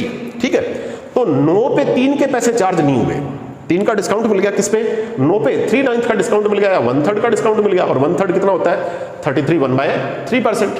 समझ गए नहीं समझ गए? आप इसको 100 से मल्टीप्लाई करेंगे तो यही वैल्यू आ जाएगी। Got it? तो आप जो परचेजर है, जो खरीदने वाला है, उसके लिए बेहतर डिस्काउंट कौन सा है, ये वाला है। समझ गए? 1-2 डेटा मुझे इसी क्वेश्चन के डेटा कुछ और भी दिए गए हैं, साथ में स्टूडेंट्स ने दिए कि शायद ऐसे डेटा भी आए हैं, तो मैं उस पर भी करवा देता हूं। एक डेटा मुझे दिया गया कि 3 को खरीदने पे 4 फ्री है, और साहब अगर आप 5 खरीदेंगे तो आपको 6 फ्री है। तो कोई बात नहीं है, यहां पे टोटल बिल बनेगा 7 का, 7 में से 4 फ्री कर दिए तो यहां पहले केस में 4/7 फ्री है। समझ गए? और दूसरे केस के अंदर बिल बनेगा 11 का। कितने का? 11 का बनेगा। तो अगर 11 के बिल पे फ्री कितने दिए जा रहे हैं 6, तो 6/11 फ्री है। तो अब आपको अगर ध्यान हो तो 4/7 4 3 7 6 5 11, ठीक है, 1/7 कितना होता है 14 2/7% होता है। तो 4/7 करेंगे तो इसको 4 से मल्टीप्लाई करना पड़ेगा, तो 14 4 जा 56 और 2 4 जा 8, 56 मतलब 57 1/7 बच जाएगा, 57 1/7। जब आप इसको 100 से मल्टीप्लाई करेंगे ना परसेंटेज निकालने के लिए, तो ये यही आ जाएगा। 14 चौका 56 तो 1 ही बन गया, और 4 दूनी 8 करेंगे तो 8 को 7 से डिवाइड करेंगे तो 1 बार पूरा जाएगा और 1/7 फिर बच जाएगा, तो 56 और 1 57 से 1/7 बच जाएगा। यहां करेंगे तो 1/11 होता है, जब 100 को आप 11 से डिवाइड करेंगे ना तो ये आपको दे देगा 9 1/11। 100 को 11 से डिवाइड करते हैं तो 9 1/11 होता है। उसको 6 से मल्टीप्लाई करेंगे तो 9 6 54 1 आ गया आपके पास में, और 6 को 1 से मल्टीप्लाई किया तो 6 1 आ गया और 11 1 रह गया, तो 54 6/11 आ गया। यहाँ 57 1/7 था। तो अगर आप खरीदने जा रहे हैं तो आप कौन सा ऑप्शन चूज करेंगे? पहला ऑफर जो है that is better for you, क्योंकि यहां आपके पैसे ज्यादा बच रहे हैं। समझ गए या नहीं समझ गए? कोई डाउट यहां पे? ठीक है।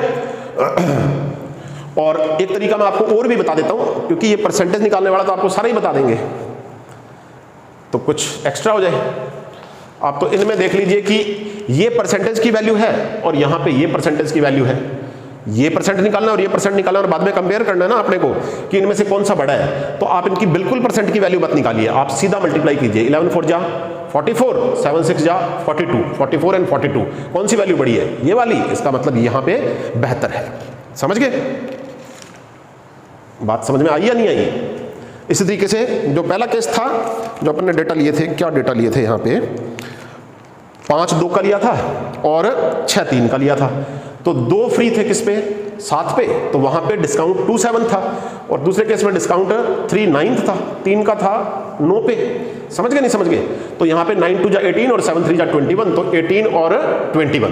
तो यहाँ पे रेशियो ये वाला बड़ा, ये डेटा बड़ा है, इसका मतलब यहाँ पे डिस्काउंट आपके पास बेहतर था as compared to previous one. तो ऐसा सवाल जब भी आता है तो आपको मेरे ख्याल से परसेंटेज निकाल के ही सोल्यूशन दिया जाएगा। और अगर जो है वो आप मेरा वीडियो यहाँ पे देख रहे हैं तो आप वास्तव में जो भी बड़े नाम आपके सामने हैं उनसे चेक कीजिएगा कि क्या वो परसेंटेज निकाल के दे रहे हैं, इस तरीके से कर रहे हैं, क्योंकि एक एक सेकंड आपका बेशकीमती है एग्जाम के अंदर।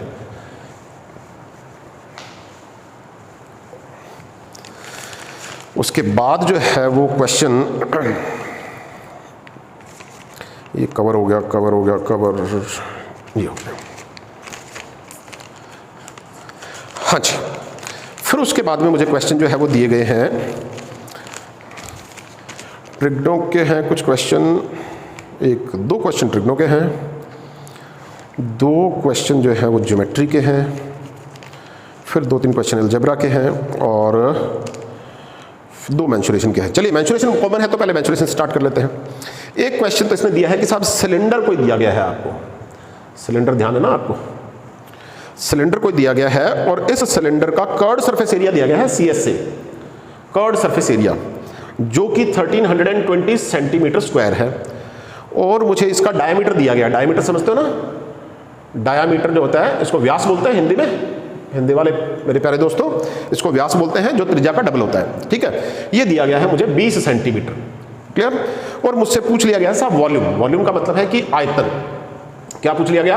आयतन। बहुत ही आसान सा सवाल है, थोड़े से बेसिक में एक्सप्लेन कर देता हूँ 5-10 मिनट, जिसको 5-10 सेकंड, और जिसको ध्यान है फॉर्मूला वो स्किप कर सकते हैं या वैसे देख लीजिए। आप देखिए इसके कर्ड सरफेस एरिया की बात करें, मेरे हाथ में ये पेज है, ये पेज जो है ये भी ध्यान दीजिएगा, ये एक तरीके से बनने वाला सिलेंडर है। ये जो पेज है इसका आप एरिया कैसे निकालेंगे? इस बेस को इस हाइट से मल्टीप्लाई कर देंगे तो इसका सारा एरिया आ जाएगा या नहीं आ जाएगा? अरे साहब ये रेक्टेंगल है तो ये बेस और इस हाइट को मल्टीप्लाई करेंगे तो एरिया कवर हो जाएगा। अब अगर मैं इसको ऐसे फोल्ड कर देता हूं, अगर जो है वो मैं इसको ऐसे फोल्ड कर देता हूं, इस तरीके से फोल्ड मतलब गोलाई के अंदर ऐसे मिला देता हूं, तो ये क्या बन गया? एक सिलेंडर ही तो बन गया। समझ रहे नहीं समझ रहे? तो जो बेस था वो किस फॉर्मेट में आ गया? सर्कुलर आ गया। और सर्कल जो है उसको क्या, उसकी परिधि क्या होती है? Circumference 2πr। तो इसी बेस पे तो पहले हाइट थी, यही बेस अब किस में कन्वर्ट हो गया? 2πr में। इस 2πr को, इस बेस को इस हाइट से मल्टीप्लाई करेंगे तो ये सारा एरिया आ जाएगा या नहीं आ जाएगा जो पहले पेज का था?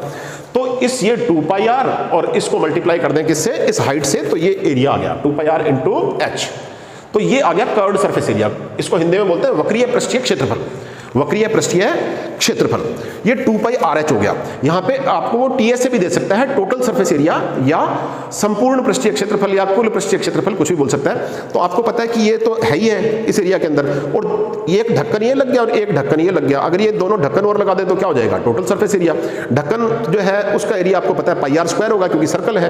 तो अगर इसी के अंदर 2πr² जोड़ दें, एक ये वाला πr², एक ये वाला πr², तो 2πrh प्लस 2πr², तो जिसमें से 2πr क्या आ गया? कॉमन आ गया यहाँ पे और यहाँ पे, और बचा क्या? एक जगह h बच गया और एक जगह r बच गया। तो चाहे h + r बोल दो, चाहे r + h बोल दो, जैसे आपको ठीक लगे। ये टोटल सरफेस एरिया हो गया। ये मैंने सिर्फ एक्सप्लेन करने के लिए आपको बता दिया कि अगर टोटल सरफेस एरिया पे क्वेश्चन आए तो आपको इस तरीके से इसे समझना है। हालांकि हमसे जो सवाल पूछा गया है वो सिर्फ इतना ही है, दिस इज नॉट 4, ये h है। 2πrh दे रखा है और वॉल्यूम पूछा है। अब फिर देख लीजिए, इसी के अंदर अगर अपन पानी डालेंगे सबसे पहले, तो पानी कहां जाएगा? जायज सी बात है कि वो पानी जो है वो सरफेस पे जाएगा और सरफेस के एरिया को पहले कवर करेगा। और सरफेस का एरिया हमारे पास में कितना होगा? नीचे सर्कल है तो सर्कल का एरिया कितना होता है? πr² होता है। समझ गए? तो इस बेस को कवर करेगा तो सबसे पहले πr² पे फैलेगा और बाद में फिर ये h हाइट तक वो एरिया ऊपर उठता जाएगा और यहां तक पहुंचते ये फुल हो जाएगा। तो πr² जो बेस का एरिया है उसको हाइट से मल्टीप्लाई कर देंगे तो इसका आयतन, इसका वॉल्यूम, मतलब 3 डायमेंशनल स्पेस जो है हमारे पास में टोटल आ जाएगा। समझ गए?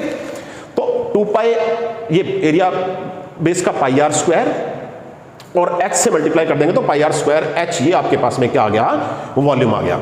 हमें 2 पाई आर एच दे रखा है और पाई आर स्क्वायर एच हमसे पूछा है। 2 पाई आर एच दे रखा है, इसको बनाना क्या है, पाई आर स्क्वायर एच बनाना है। तो यहाँ क्या 2 है, नहीं है, तो मैं इसको 2 से डिवाइड कर दूं तो क्या पाई आर एच 2 से 2 कैंसिल हो जाएगा तो पाई आर एच रह जाएगा। यहाँ पाई आर एच है या पाई आर स्क्वायर एच है, पाई आर स्क्वायर एच है, तो एक बार इसको अगर मैं आर से मल्टीप्लाई कर दूंगा तो क्या ये पाई आर स्क्वायर एच बन जाएगा या नहीं बन जाएगा। इसको मैं आर से मल्टीप्लाई कर दूं तो ये यही चीज बन जाएगी, बस मुझे यही करना है। यहाँ स्टूडेंट करता क्या है, 2 पाई आर एच से पहले जो है वो सामने ये 1320 रख के और फिर वैल्यूज निकालेगा, रेडियस रखेगा, फिर हाइट निकालेगा, फिर जो वॉल्यूम है उसमें हाइट और रेडियस की वैल्यू पुट करके और फिर अलग से कैलकुलेशन करेगा। And it will obviously take time, कम से कम कंसेप्ट क्लियर होगा तो आपके अगर ज्यादा से ज्यादा इसमें 7-8 सेकंड लगेंगे और कंसेप्ट क्लियर नहीं होगा तो कम से कम इसमें 1-1.5 मिनट लग जाएगा। वो टाइम आपको वेस्ट नहीं करना, इसीलिए मैं आपको बता रहा हूं कि 2 पाई आर एच को पाई आर स्क्वायर एच कैसे बनाना है। ठीक है, अब आप देख लीजिए साहब, हमारे पास 2 पाई आर एच दे रखा है 1320, हमने क्या करना है, इसको 2 से डिवाइड करना है तो 2 से डिवाइड कर दिया, और हमें और किससे मल्टीप्लाई करना था, रेडियस से मल्टीप्लाई करना था। रेडियस हमें दे रखी है, जब व्यास डायमीटर होता है पूरा त्रिज्या का डबल, रेडियस का डबल, उसकी वैल्यू दे रखी है 20, तो फिर इसका मतलब है कि रेडियस की वैल्यू जो है वो 10 है, तो 10 से इसको डिवाइड कर देते हैं, 2 से काट देते हैं, कितना आ गया ये 66, समझ गए। ठीक है, ये आपका आंसर आ गया। उसके बाद जो है वो एक क्वेश्चन मुझे दिया गया है स्फीयर पे। स्फीयर के क्वेश्चन में कुछ भी नहीं पूछा गया, डायरेक्ट स्फीयर में दे रखा है कि रेडियस जो है वो 4.2 सेंटीमीटर है और वॉल्यूम फाइंड आउट करना है। अब देखिए, मैं इसमें ज़्यादा डिटेल में इस वक्त नहीं जाऊंगा क्योंकि अगर मैं इसके फॉर्मूले को एक्सप्लेन करूंगा तो वो काफ़ी टाइम कंज्यूम करेगा, क्योंकि इसका फॉर्मूला होता है 4/3 पाई आर क्यूब। पहले तो स्फीयर आपको पता है ना, जिस बॉल से आप क्रिकेट खेलते हैं या कुछ भी खेलते हैं वो सब स्फीयर है, 4/3 पाई आर क्यूब। ठीक है, ये इसका वॉल्यूम फाइंड आउट करने का फॉर्मूला होता है। तो 4/3 इंटू 22/7 इंटू रेडियस की क्यूब, रेडियस 4.2 दे रखी है, 4.2 और 4.2 कर देंगे। सॉल्व कराने की जरूरत तो मुझे नहीं लगती, लेकिन फिर भी अगर मैं करवा देता हूँ। 21 दूना 42, ये 0.2 पे कट गया, 42 का स्क्वायर 1764 1764 को 2 से मल्टीप्लाई करेंगे तो 17 दूनी 3400 और 35 28 और 22 दूना 22 चौका 88, 35 और 28 को 88 से मल्टीप्लाई कर देते हैं। 8 8 64 का 4 पावर 4, 8 दूनी 16 और 6 22 का 2 पावर 2 और 8 5 40 और 2 42 का 2 पावर 4, 8 3 24 और 4 28, और अब वापस इसको कर देते हैं 28 224 था ना, 28 224, ये 4 ये 6 ये 4 ये 8 2 10 का 0 पावर 1, 8 2 10 11 और ये 310 और 3 छोड़ के डेसिमल थे यहाँ लगा दीजिए, 310.4 से 4 आपका आंसर आ जाएगा। बस इसके लिए ये कि आपको स्क्वायर्स और टेबल थोड़ी सी याद होनी चाहिए, बाकी इसमें कुछ भी नहीं है, समझ गए।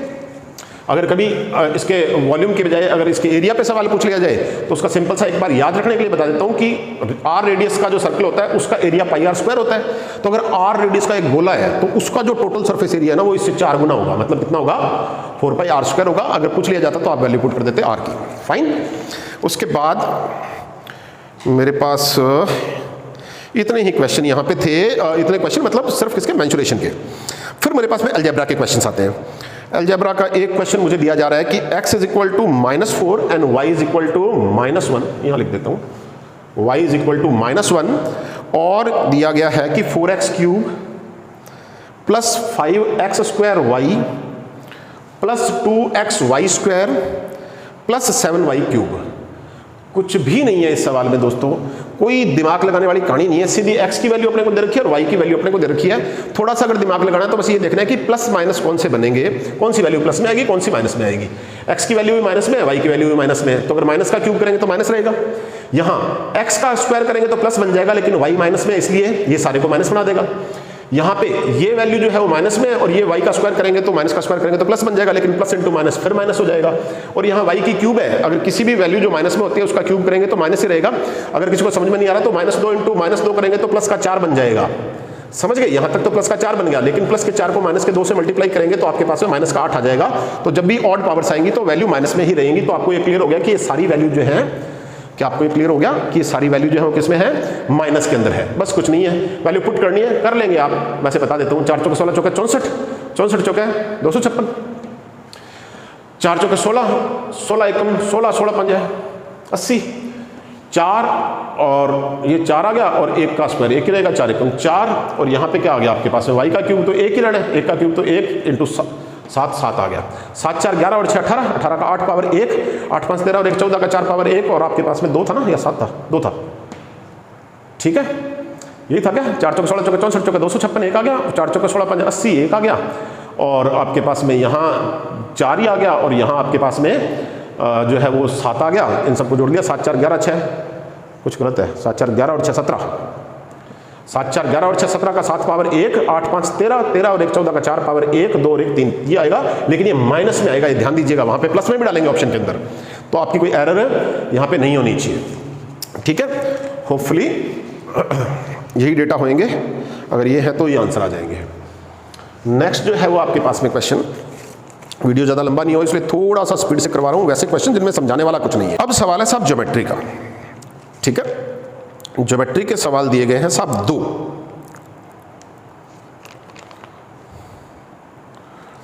ज्योमेट्री जो है उसके 2 सवाल दिए गए हैं। Distance between the centres of 2 circles is 13 centimetre and the radii are 12 and 7 centimetre, length of DCT, length of the कोड of larger circle which is tangent on the smaller one. ठीक है, या तो ये पूछा गया है या ये पूछा गया है और एक दिया है इस पे। चलिए ये सवाल देख के मुझे बड़ी खुशी हो रही है क्योंकि मैंने स्टूडेंट्स के लिए जो है वो कल और परसों सर्कल के ऊपर, कल और परसों नहीं, परसों और उससे एक आध दिन पहले सर्कल के ऊपर जो है वो 2-3 वीडियोस बना के डाले और ये दोनों क्वेश्चन जो है वो उसके अंदर बिल्कुल अच्छे से प्रूव किए हुए हैं। 45 मिनट के वीडियो, मुझे लगता है अगर उन्होंने देखे हों, किसी ने भी देखे होंगे तो इन सवालों को देखते ही जो है वो आंसर आप दे सकते हैं, ठीक है। और उन जब ये जो सवाल पूछे गए इनमें स्पेशली मैंने मेंशन किया है कि these are the most common questions, ठीक है, which are generally asked in the exams of SSC, और बहुत वहाँ पे स्ट्रेस देके कहा गया कि इनको देख लीजिए। तो जिन्होंने देखा होगा उनको फायदा होगा। आप लोग भी अगर देखना चाहें तो करियर मेकर्स अकेडमी करके मेरा कोचिंग इंस्टीट्यूट है श्रीगंगानगर में। आप यूट्यूब पे जो है वो अगर आप करियर मेकर्स अकेडमी सर्च करेंगे तो आपको जो है वो श्रीगंगानगर का शो हो जाएगा। बलवीर सहारन मेरा नाम है, ठीक है, देयर इट इज सहारन बलवीर। तो अगर आपको अच्छा लगे तो आप देख लीजिएगा, ठीक है, उससे आपको कुछ फ़ायदा हो जाएगा। अगर सवाल सर्कल पे आएगा तो मोस्ट प्रोबेबली उन 3 वीडियो से बाहर नहीं जाएगा, और अगर मैं फोर्थ वन और डाल दूंगा वो जिस दिन डल जाएगा उसके बाद में उनसे बाहर कुछ भी नहीं जाएगा। अब देख लीजिए साहब आप, क्वेश्चन जो है वो मुझे दिया गया है यहाँ पे कि ये जो है वो एक सर्कल है और सर्कल से बाहर स्थित किसी भी पॉइंट से जो है वो एक एक सेकंड डाली गई है, और यहाँ कोई 6 बता रखा है, यहाँ कोई 8 बता रखा है, और ये x पूछा गया है। चलिए कुछ भी पूछ लिया जाए। आप लोगों को कुछ जिन्होंने थोड़ा बहुत ज्योमेट्री पे काम किया है उनको प्रॉपर्टीज तो याद ही होती है। प्रॉपर्टीज में तो क्या होता है कि किसी सर्कल से बाहर स्थित किसी भी बिंदु से ये जो स्पर्श रेखा डाली जा रही है, इस स्पर्श रेखा का या इस टेंजेंट का स्क्वायर यहां से यहां तक की और यहां से यहां तक की जो लेंथ है उन दोनों के प्रोडक्ट के बराबर होता है, ठीक है।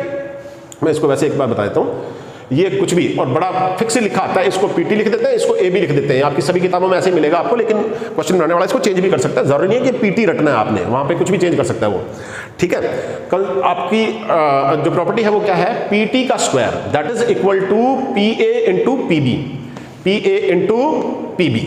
फाइन, ये रट्टा होता है, लेकिन जरूरी नहीं है कि यहीं तक आप सवाल पूछे जाएं। इसके अंदर से अगर सवाल पूछ लिया और अगर आपको इसका डेरिवेशन नहीं पता होगा तो आप अटक जाएंगे। तो इसलिए इसका डेरिवेशन आपको ध्यान में होना चाहिए कि ऐसा होता क्यों है, वाई आपके दिमाग में होना चाहिए और वाई का सॉल्यूशन जो है वो आपको ध्यान होना चाहिए।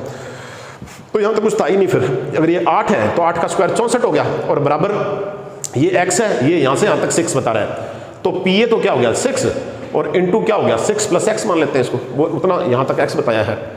यहाँ अगर कुछ और भी डेटा होते हैं तो भी हमें कोई फर्क नहीं पड़ता है, हमने तो सिर्फ वैल्यू पुट करनी है 6 + x। अब आप इसको सॉल्व करेंगे तो 6 × 6 = 36 + 6x हो गया, 64 में से 36 गया तो 64 में से 36 गया तो 40, 24, 28, 64 में 36 गया तो 28 बराबर क्या आ गया 6x। तो x की वैल्यू क्या आ गया 28/6, 28/6 कर दोगे, 6 × 24, 6 × 24 और बचा क्या 4/6 या 2/3। समझ गया नहीं समझ गए। यहाँ पे कुछ और वैल्यू भी दी होती है तो भी हमें कोई दिक्कत नहीं है, यहाँ पे कुछ भी दे दे वो तो आप इसको सॉल्व कर सकते हैं। अगर आप इसको देखना है डिटेल में, इसको समझना है कि ऐसा होता क्यों है, तो आप जो है वो वीडियो मैंने मेंशन की, वहां पे जाके देख लीजिएगा। और अगर वैसे आपको कोई बिल्कुल थोड़े टाइम में अगर देखना है तो मैं हल्का सा आपको बता देता हूं, लेकिन बहुत सारी चीजें एक्सप्लेन उसमें से नहीं हो पाएगी। देखिए यहां से आपने कोई ये जो है वो एक ये जा रही है, एक स्पर्श रेखा मतलब टेंजेंट जा रही है, और यहां से आपने क्या डाल दी, एक जो है वो कोड डाल दी, मतलब एक जीवा डाल दी, और इस जीवा को ऐसे मिला दिया। समझ गया नहीं समझ गए? अब इस कोड से, इस जीवा से इस तरफ जितने भी एंगल बनेंगे वो सारे एंगल बराबर होंगे, तो उनमें से एक एंगल ये है और सपोज ये एंगल थीटा है। और अगर ये एंगल थीटा है तो अल्टरनेट सेगमेंट थ्योरम जो है उसमें जब आप जाएंगे शायद जो थर्ड वीडियो है उसकी बिल्कुल सबसे पहला सवाल ये है, यहां अगर थीटा पे जाएंगे तो ये आपको थीटा मिलेगा, क्योंकि अल्टरनेट सेगमेंट के अंदर ये एंगल है, स्पर्श रेखा के साथ में ये कोण थीटा बनेगा, स्पर्श रेखा के साथ में इस कोण का ये कोण थीटा बनेगा अगर ये कोण इस सेगमेंट के अंदर एंगल थीटा बना रही है। इस एंगल को कुछ भी रख लिया, ये एक्स रख लिया, समझ गए? नहीं इसको छोड़ दीजिए, आप इसको कुछ रख लीजिए, ये एक्स रख लिया। अब ये एंगल एक्स और थीटा हो गया, इसको कुछ रख लिया वाई। अब आप दोनों ट्राइंगल को देख लीजिए, एक तो हो गया वाई थीटा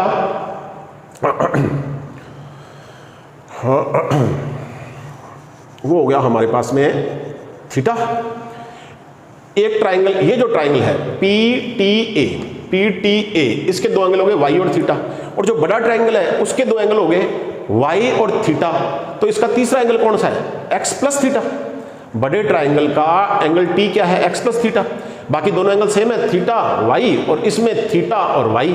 तो इसका मतलब है कि यहाँ ये जो एंगल आएगा वो एक्स प्लस थीटा आएगा। मैं जल्दी जल्दी में बता रहा हूँ, जिनकी थोड़ी सी प्रैक्टिस है वो समझ जाएंगे। तो ये एंगल एक्स प्लस थीटा हो जाएगा, और यहाँ से आपकी सिमिलरिटी प्रूव हो जाएगी, थीटा एक्स प्लस थीटा और वाई। समझ गए नहीं समझ गए? अब आप ये ट्राइंगल देख लीजिए, यहाँ पे थीटा एक्स प्लस थीटा और वाई बड़े ट्राइंगल के अंदर BTP, ये सिमिलर हो गया किसके? थीटा इस ट्राइंगल में TAP में, थीटा एक्स प्लस थीटा और वाई, तो क्या आ गया? TAP। समझ गए? ये इनकी सिमिलरिटी होगी, जिसको देखना वो देख लीजिएगा, नहीं तो इतना स्किप कर दीजिएगा नेक्स्ट क्वेश्चन तक। अब जो है वो हमें करना है PT का स्क्वायर, तो यहां से 2 3 पे कौन है? PT, 3 और 2 पे PT, तो यहां PT रख लीजिए और इसके अपोन में रख लेंगे, और यहां नीचे PT रख लेंगे, यहां PT, ये आ गया 3 1 पे PT। तो अगर यहां 3 और 1 पे PT है तो इसके नीचे भी 3 और 1 वाली वैल्यू आएगी, 3 पे P है और यहां 1 पे B है तो P भी आएगा। और यहां ऊपर PT जो है वो 3 और 2 पे है, तो यहां भी ऊपर 3 और 2 पे लेना पड़ेगा, P आएगा, और ये एक दूसरे के बराबर प्रूव हो गए। जो रेशियो इनमें है वही रेशियो इनमें होएगा, और अब आप मल्टीप्लाई करेंगे तो PT square, PT into PT, मतलब PT का स्क्वायर बराबर किसके हो जाएगा? PA इंटू PB के, is equal to PA into PB। समझ गए नहीं समझ गए? और यही अप्लाई किया है, PT square is equal to PA into PB। यहां कुछ भी वैल्यू दे, आपको सिर्फ इस फॉर्मूले में फिट करनी है, लेकिन आपको पता होना चाहिए, यहां पे किसी भी चीज पे आपसे सवाल पूछा जा सकता है। ठीक है, ऑल्टरनेट सेगमेंट थ्योरम है ये, ध्यान से देख लीजिएगा, या मैं इसका एक पर्टिकुलर पार्ट कटवा के और इस वीडियो के साथ में अटैच करवा दूंगा, तो जब आप इस जगह पे आए तो वहां पे डिटेल में एक्सप्लेन्ड है, तो वहां पे समझ लीजिएगा। ठीक है, यहां पे जैसे बताया ना कि ये वो वाला हो जाएगा, तो आपको ये भी पता होना चाहिए कि किसी भी ट्राइंगल के इंटीरियर एंगल्स का सम जो है वो सामने वाले ऑपोजिट एक्सटीरियर एंगल के बराबर होता है। उसके बाद में जो है वो एक मुझे क्वेश्चन दिया गया है कि 2 सर्कल्स हैं। अब यहाँ 2 क्वेश्चंस है, स्टूडेंट्स को डाउट है, जिस तरीके से वीडियोस आ रहे हैं उसके हिसाब से, कि इन दोनों में से कौन सा सही है। मैं दोनों ही एक्सप्लेन कर देता हूं। तो दोनों में से कोई सा भी सवाल पूछा होगा, आप जो है वो ऐसा देखने के बाद में ऐसा कोई भी सवाल पूछा जाएगा वो आप सॉल्व करने में जो है वो सक्षम होंगे। ये कहा गया 2 सर्कल हैं, ठीक है, एक की रेडियस 12 सेंटीमीटर है, बड़े वाले की कैपिटल R मान लेता हूं, ये 12 सेंटीमीटर है, और इसकी छोटे वाले की रेडियस जो है वो 7 सेंटीमीटर है, और ये दे रखा है कि इन दोनों सर्कल्स के सेंटर्स के बीच की डिस्टेंस जो है वो 13 है। ठीक है, हो सकता है ये हो सकता है सवाल इस पे पूछा गया हो। ये भी कुछ स्टूडेंट कह रहे हैं कि सवाल सर ये है, ये जो है वो 12 दी हुई है, और ये जो छोटे वाली रेडियस है ये 7 दी हुई है, और यहां से एक स्पर्श रेखा जो छोटे वाले सर्कल पे आ रही है उसकी लंबाई पूछी गई है। ठीक है, मतलब ये जो कोड बन रही है, पूरी जीवा बन रही है, बड़े सर्कल की जीवा, इसकी पूछी गई है। चाहे ये पूछा हो चाहे ये पूछा हो, मेरे सेकंड वीडियोस के अंदर इन दोनों को बहुत अच्छे से एक्सप्लेन किया गया है, फर्स्ट एंड सेकंड वीडियोस के अंदर, रादर फर्स्ट वीडियो के अंदर। ज्योमेट्री सर्कल का फर्स्ट वीडियो है, उसके अंदर ज्योमेट्री में सर्कल का फर्स्ट वीडियो, वो आप देख लीजिएगा। यहां मैं जो है वो आपको बता देता हूं कि ये कैसे होगा। अगर सवाल ये है तो यहां से यहां तक ये 12 है, और यहां से यहां तक ये 7 है। थोड़ा सा आपको अच्छे समझ में आ जाए इसलिए मैं इसको थोड़ा बड़ा कर देता हूं, ताकि ये तो सर्कल ना कुछ और ही बन गया, ये आ गया 7, ये सेंटर हो गया। उसके बाद में जो है वो ये कर दिया आपने, सेंटर से इसको मिला दिया, ये हो गया 12 और यहाँ से यहाँ 12 और 7 दिया था ना, ये हो गया 7। ये आपने डाल दी क्या, स्पर्श रेखा। अब आप इसके पैरेलल, इस बेस के पैरेलल यहाँ से एक ऐसे ड्रॉ कर दीजिए लाइन।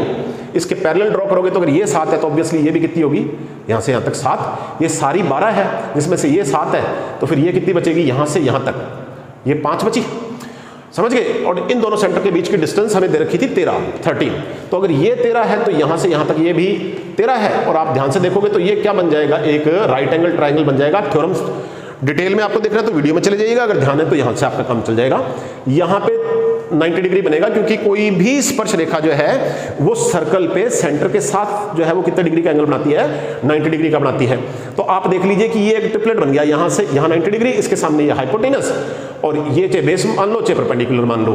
तो आपके पास क्या एक ऐसा ट्राइंगल बन गया वो,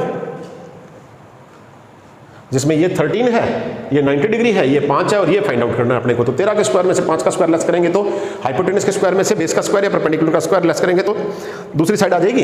तो 13 5 12 13 का ट्रिपलेट होता है। 13 का स्क्वायर 169, जिसमें से 5 का स्क्वायर 25 आपने माइनस किया तो आपके पास में 144 बचेगा, जिसका रूट किया तो 144 का रूट किया तो यहाँ पे क्या आ गया, 12 आ गया। समझ गया नहीं समझ गए। तो ये डिस्टेंस 12 होगी अगर आपसे ये चीज पूछी गई थी। ठीक है, कंफ्यूजन चल रहा है काफी, तो दोनों चीजें मैं एक्सप्लेन कर देता हूं। सॉरी, मार्कर चाहिए था। यहां अगर आप देखेंगे तो वही कंसेप्ट जो आपको अभी बताया कि जो स्पर्श रेखा है वो सेंटर के साथ में 90 डिग्री का एंगल बनाती है, तो 90 डिग्री हो गया। अगर आपको ये बड़े वाले सर्कल की रेडियस 12 दी है और छोटे वाले सर्कल की रेडियस 7 दी है, कंसेंट्रिक सर्कल है ये। इस केस के अंदर कौन से सर्कल है, अगर ये केस लेंगे तो both the circles are suppose to be concentric, सहकेंद्रीय वृत्त होने चाहिए, तभी ये फिक्स किया जा सकेगा। अब आपके पास 90 डिग्री के सामने हाइपोटेनस आ गया और ये बेस आ गया, ये परपेंडिकुलर निकाल देंगे, या ये परपेंडिकुलर लेंगे तो ये बेस निकाल लेंगे। तो हाइपोटेनस के स्क्वायर में से इसका स्क्वायर लेस कर देते हैं, तो 12 का स्क्वायर होता है 144 और 7 का स्क्वायर होता है 49। समझ गए। तो 49 और 144 का अपने को डिफरेंस लेना है साहब। 144 और 49 का डिफरेंस लेंगे तो 14 में से 9 गया, 9 5 14 और 13 में से 4 गया 95। समझ गए। तो ये 95 आ गया, तो 19 5 95 होता है। इसका मतलब इसका रूट करना पड़ेगा ना अपने को, hypotenuse square is equal to base square plus perpendicular square. तो इधर लेके जाएंगे अगर एक वैल्यू तो सामने ये आएगा, और इधर का रूट करेंगे तो इसका भी रूट होएगा। तो अगर 95 का रूट करेंगे तो रूट 95 आ जाएगा, तो ये वैल्यू आ गई रूट 95, और यहां से यहां तक रूट 95 है, तो ये भी इतनी आगे फिर रूट 95 है।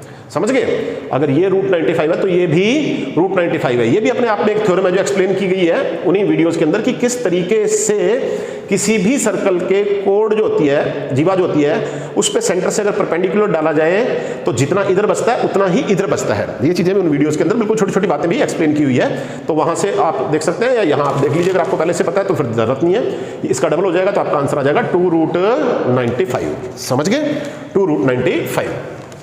ठीक है दोस्तों, ये सवाल आपका कंप्लीट हो गया।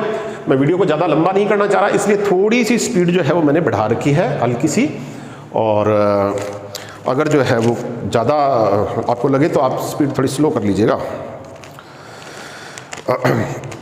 तो डायरेक्ट कॉमन टेंजेंट अपन ने फाइंड आउट कर ली थी, वो 12 आ गई थी, और ये हमारे पास में जो है वो 2 रूट 95 आ गया। ये दोनों इस पे सॉल्व हो गए। 2 क्वेश्चन और हैं मेरे पास में, जितने अवेलेबल हैं, करीब 21-22 क्वेश्चन अवेलेबल थे, 22 या जितने भी। और ट्रिग्नोमेट्री के 2 क्वेश्चन हैं, बिल्कुल आसान है, कोई सा भी कर सकता है इंसान जिसने हल्का सा भी दिमाग लगाया। इज इक्वल टू 1 दिया हुआ है और cos a minus B is equal to 1/2 दिया है। समझ गया नहीं समझ गए। और हमसे पूछी है value of a and b। क्या पूछी है, value of a and b। ठीक, अब देखो ये जो होता है ना, इसको a प्लस बी देख के डरना नहीं है। जो जिनके पास ट्रिग्नोमेट्री नहीं रही हुई है, मैथमेटिक्स नहीं रहा हुआ है 10th के बाद में, वो थोड़ा हिचकते हैं इन चीज़ों से। ये बड़ी कॉमन सी चीज़ें हैं, थोड़ा सा ध्यान दीजिए। साइन के साथ में कुछ ना कुछ थीटा की वैल्यू आएगी, तभी तो 1 आएगा। समझ गए। अब बात है कि साइन थीटा की क्या वैल्यू यहाँ पे रखी जाए। a प्लस बी का मतलब है थीटा। इसको मैं आसान दिखाने के लिए लिख देता हूँ, sine theta is equal to क्या है, 1। जिनको ध्यान है तो थीटा जब 90 डिग्री होता है तब 1 होता है। साइन 90 की वैल्यू 1 होती है। अब जिनको नहीं पता है वो ये सोचेंगे कि साहब हमें क्या पता 1 होती है, तो मैं बिल्कुल जिनको ध्यान है वो 10 सेकंड 10-15 सेकंड वीडियो स्किप कर लीजिए, आगे आ जाइए, और जिनको नहीं ध्यान है वो यहाँ पे देख लीजिए। याद रखने का तरीका मैं फटाफट बता देता हूँ आपको।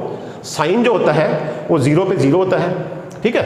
यहाँ 0 पैसा, 0 30 डिग्री, 60 डिग्री और 0 30 45 डिग्री और 60 डिग्री और 90 डिग्री। इतने डेटा आप एक बार याद रख लीजिए जो बिल्कुल बेसिक डेटा है।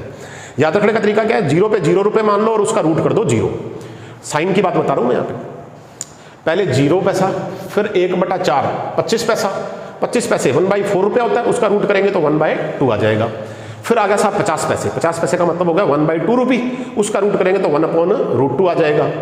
और फिर होता है साहब 75 पैसे, 0 पैसे 25 पैसे 50 पैसे 75 पैसे और पूरा 1 रुपया। 0 पैसा 25 पैसा का मतलब 1/4, रूट करते जाना है। 1/4 का रूट किया 1/2, फिर 50 पैसे मतलब आधा रुपया, 1/2 का रूट किया तो 1/√2। फिर यहाँ पे आ गया 75 पैसा मतलब 3/4 रुपया, और 3/4 का रूट करेंगे तो रूट 3 में और 4 रूट से बाहर निकल के 2, और पूरा 1 रुपये का रूट करेंगे तो 1। समझ गए? तो क्वेश्चन बनाने वाले ने इतना ईजी सवाल बनाया कि साइन पे ही पूछ लिया ताकि आपको कुछ सोचना भी नहीं पड़े, ठीक है। हाँ, कॉस पे और पूछ लिया तो कॉस ये चेंज हो जाता है, ये 0 डिग्री से 90 डिग्री तक जैसे आ रहा है ना, वैसे इनवर्स में चला जाएगा। ये वैल्यू यहाँ चली जाएगी, ये √3/2 यहाँ चला जाएगा, ये 1/√2 यहीं रह जाएगा, ये वाली वैल्यू 1/2 यहाँ आ जाएगी, और वो 0 जो है वो यहाँ आ जाएगा, ठीक है। और साइन ये आ गया कॉस की वैल्यू, और tan थीटा जो होता है वो sine theta upon cos theta होता है। ट्रिग्नोमेट्री का मैं वीडियो बना के डाल दूंगा, उसमें जो है वो ये सारी चीजें बहुत डिटेल में एक्सप्लेन कर दी जाएगी कि ये होता क्या है। लेकिन अभी एक क्वेश्चन को देखने के लिए आप जो है वो इतना काम चलाएं। साइन थीटा की वैल्यू 1 है, और साइन थीटा की वैल्यू 1 कब होती है, कितने डिग्री पे, 90 पे। तो मतलब ये थीटा की जगह a+b है, तो आपको पता लग गया कि a+b बराबर 90 डिग्री। और cos a-b, ये भी थीटा, एक बार इसको थीटा मानिए। cos थीटा की वैल्यू 1/2 है, तो cos थीटा की वैल्यू 1/2 कहाँ होती है?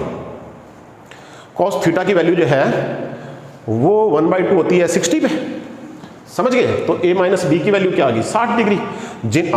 जिनको ये ध्यान है वैल्यूज, बहुत सारे कैंडिडेट्स ऐसे हैं जिनको पहले से पता होता है, तो उनके लिए एक्सप्लेनेशन नहीं है, वो तो देखते ही बता देंगे कि a+b 90 डिग्री और a-b 1/2 दिया हुआ है, मतलब इसकी वैल्यू 60 डिग्री, और कुछ नहीं करेंगे, इसको कैंसिल करेंगे। 2a की वैल्यू हो जाएगी 90 और 60 150, या 1a की वैल्यू हो जाएगी 75, और जब a की वैल्यू 75 आएगी, 75 आएगी, तो b की वैल्यू ऑब्वियसली 15 आएगी, क्योंकि 75 में जब 15 जोड़ेंगे, a की वैल्यू 75 तो b की वैल्यू 15, 75 में 15 जोड़ेंगे तो 90, और 75 में से 15 सब्ट्रैक्ट करेंगे तो 60।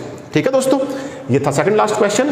और लास्ट क्वेश्चन जो है वो मैं और आपको बता देता हूँ क्या पूछा गया है, देख लेता हूँ मैं एक बार। इसी पे अगर पूछा गया हो तो इसको नहीं मिटाता हूँ, या मैंने मिटा दिया कुछ, ठीक है।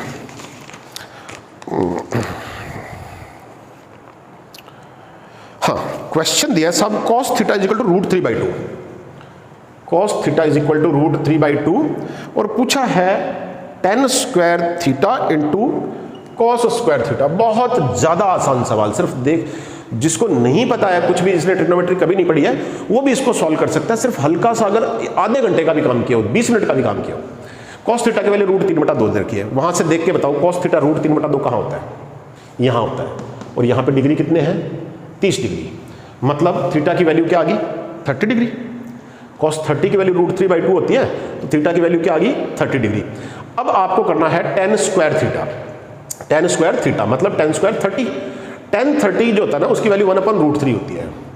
tan 30 डिग्री की वैल्यू 1/√3 होती है। अब आप बोलेंगे साहब हमें क्या पता √3 होती है, तो साइन अपॉन कोस जो है, जिनको ट्रिग्नोमेट्री बिल्कुल नहीं आते, सिर्फ उनके लिए बता देता हूँ। साइन अपॉन कोस होता है tan थीटा। साइन थीटा को जब cos थीटा से डिवाइड करते हैं तब tan थीटा आता है, समझ गए? वैसे तो ये इससे आएगा सारा, और 90 डिग्री का जो ट्राइंगल होता है उसमें परपेंडिकुलर, बेस और हाइपोटेनस, ठीक है, इसी से सॉल्व होगा। लेकिन इसी पे ये फॉर्मूले सारे बने हैं, बहुत आसान से हैं। कुछ एक फॉर्मूले जो बेसिक है वो बहुत आसान है, हालांकि आगे लेवल ऑफ डिफिकल्टी बढ़ता जाएगा क्योंकि डेरिवेशन लंबा होता जाएगा।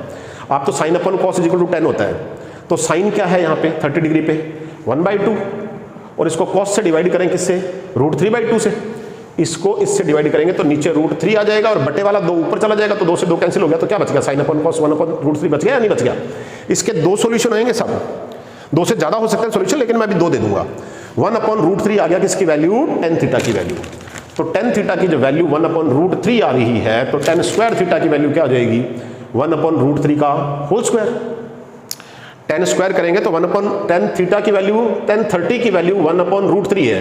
तो जब स्क्वायर करेंगे तो 1/√3 का होल स्क्वायर करेंगे तो क्या आ जाएगा, 1/3 आ जाएगा, नहीं आ जाएगा 1/3 आ जाएगा। और इनटू में यहाँ क्या है, cos स्क्वायर थीटा, cos 30 की वैल्यू देखो, cos 30 की वैल्यू आपको पता है √3/2 होती है। जब इसका स्क्वायर करेंगे तो √3/2 का, तो √3 का स्क्वायर करेंगे तो 3 और 2 का स्क्वायर करेंगे तो 4, 3 से 3 कट गया और क्या बच गया, 1/4 बच गया। तो अगर आपके फटाफट वैल्यूज याद हैं तो आप इस तरीके से कर सकते हैं, या जो है जिनको पता है tan थीटा जो होता है वो sin अपॉन cos होता है, तो अगर आप tan स्क्वायर थीटा को sin square theta upon cos square theta लिखते हैं, cos स्क्वायर थीटा, तो cos स्क्वायर थीटा से cos स्क्वायर थीटा कट जाएगा, बचेगा क्या, sin स्क्वायर थीटा। तो sin स्क्वायर 30 की वैल्यू चाहिए, sin 30 की वैल्यू 1/2 होती है, sin 30 की वैल्यू 1/2 होती है, तो इसका अगर आप होल स्क्वायर करेंगे तो आपके पास 1/4 आंसर आ जाएगा। ठीक है दोस्तों, तो इतने सारे क्वेश्चन थे। आई एम बलवीर सहारन, रात के करीब 12 साढ़े 12 बज चुके हैं। तो मेरी तरफ से आपको, आप सभी को शुभ रात्रि। आने वाले जो और एग्जाम्स हैं, जो भी आगे एसएससी सीजीएल के एग्जाम्स हो रहे हैं कॉन्टिन्यूसली, तो मैं कोशिश करूंगा उन सब की आपको जो है वो डिटेल्ड लेक्चर्स विद एक्सप्लेनेशन देता जाऊं। ठीक है, और आप जो है वो कमेंट सेक्शन में लिख दीजिएगा कि अगर आपको अच्छा लगा तो अच्छा लिख दीजिएगा, और कोई आपको अगर कहीं कोई कमी लग रही हो तो आप बता दीजिएगा। हमारी पिक्चर क्वालिटी उतनी अच्छी नहीं है क्योंकि हम बिल्कुल बेसिक चीज़ों से काम कर रहे हैं। हाँ, कंटेंट में कोई दिक्कत नहीं आने दूंगा। This is my promise. Thank you, good night.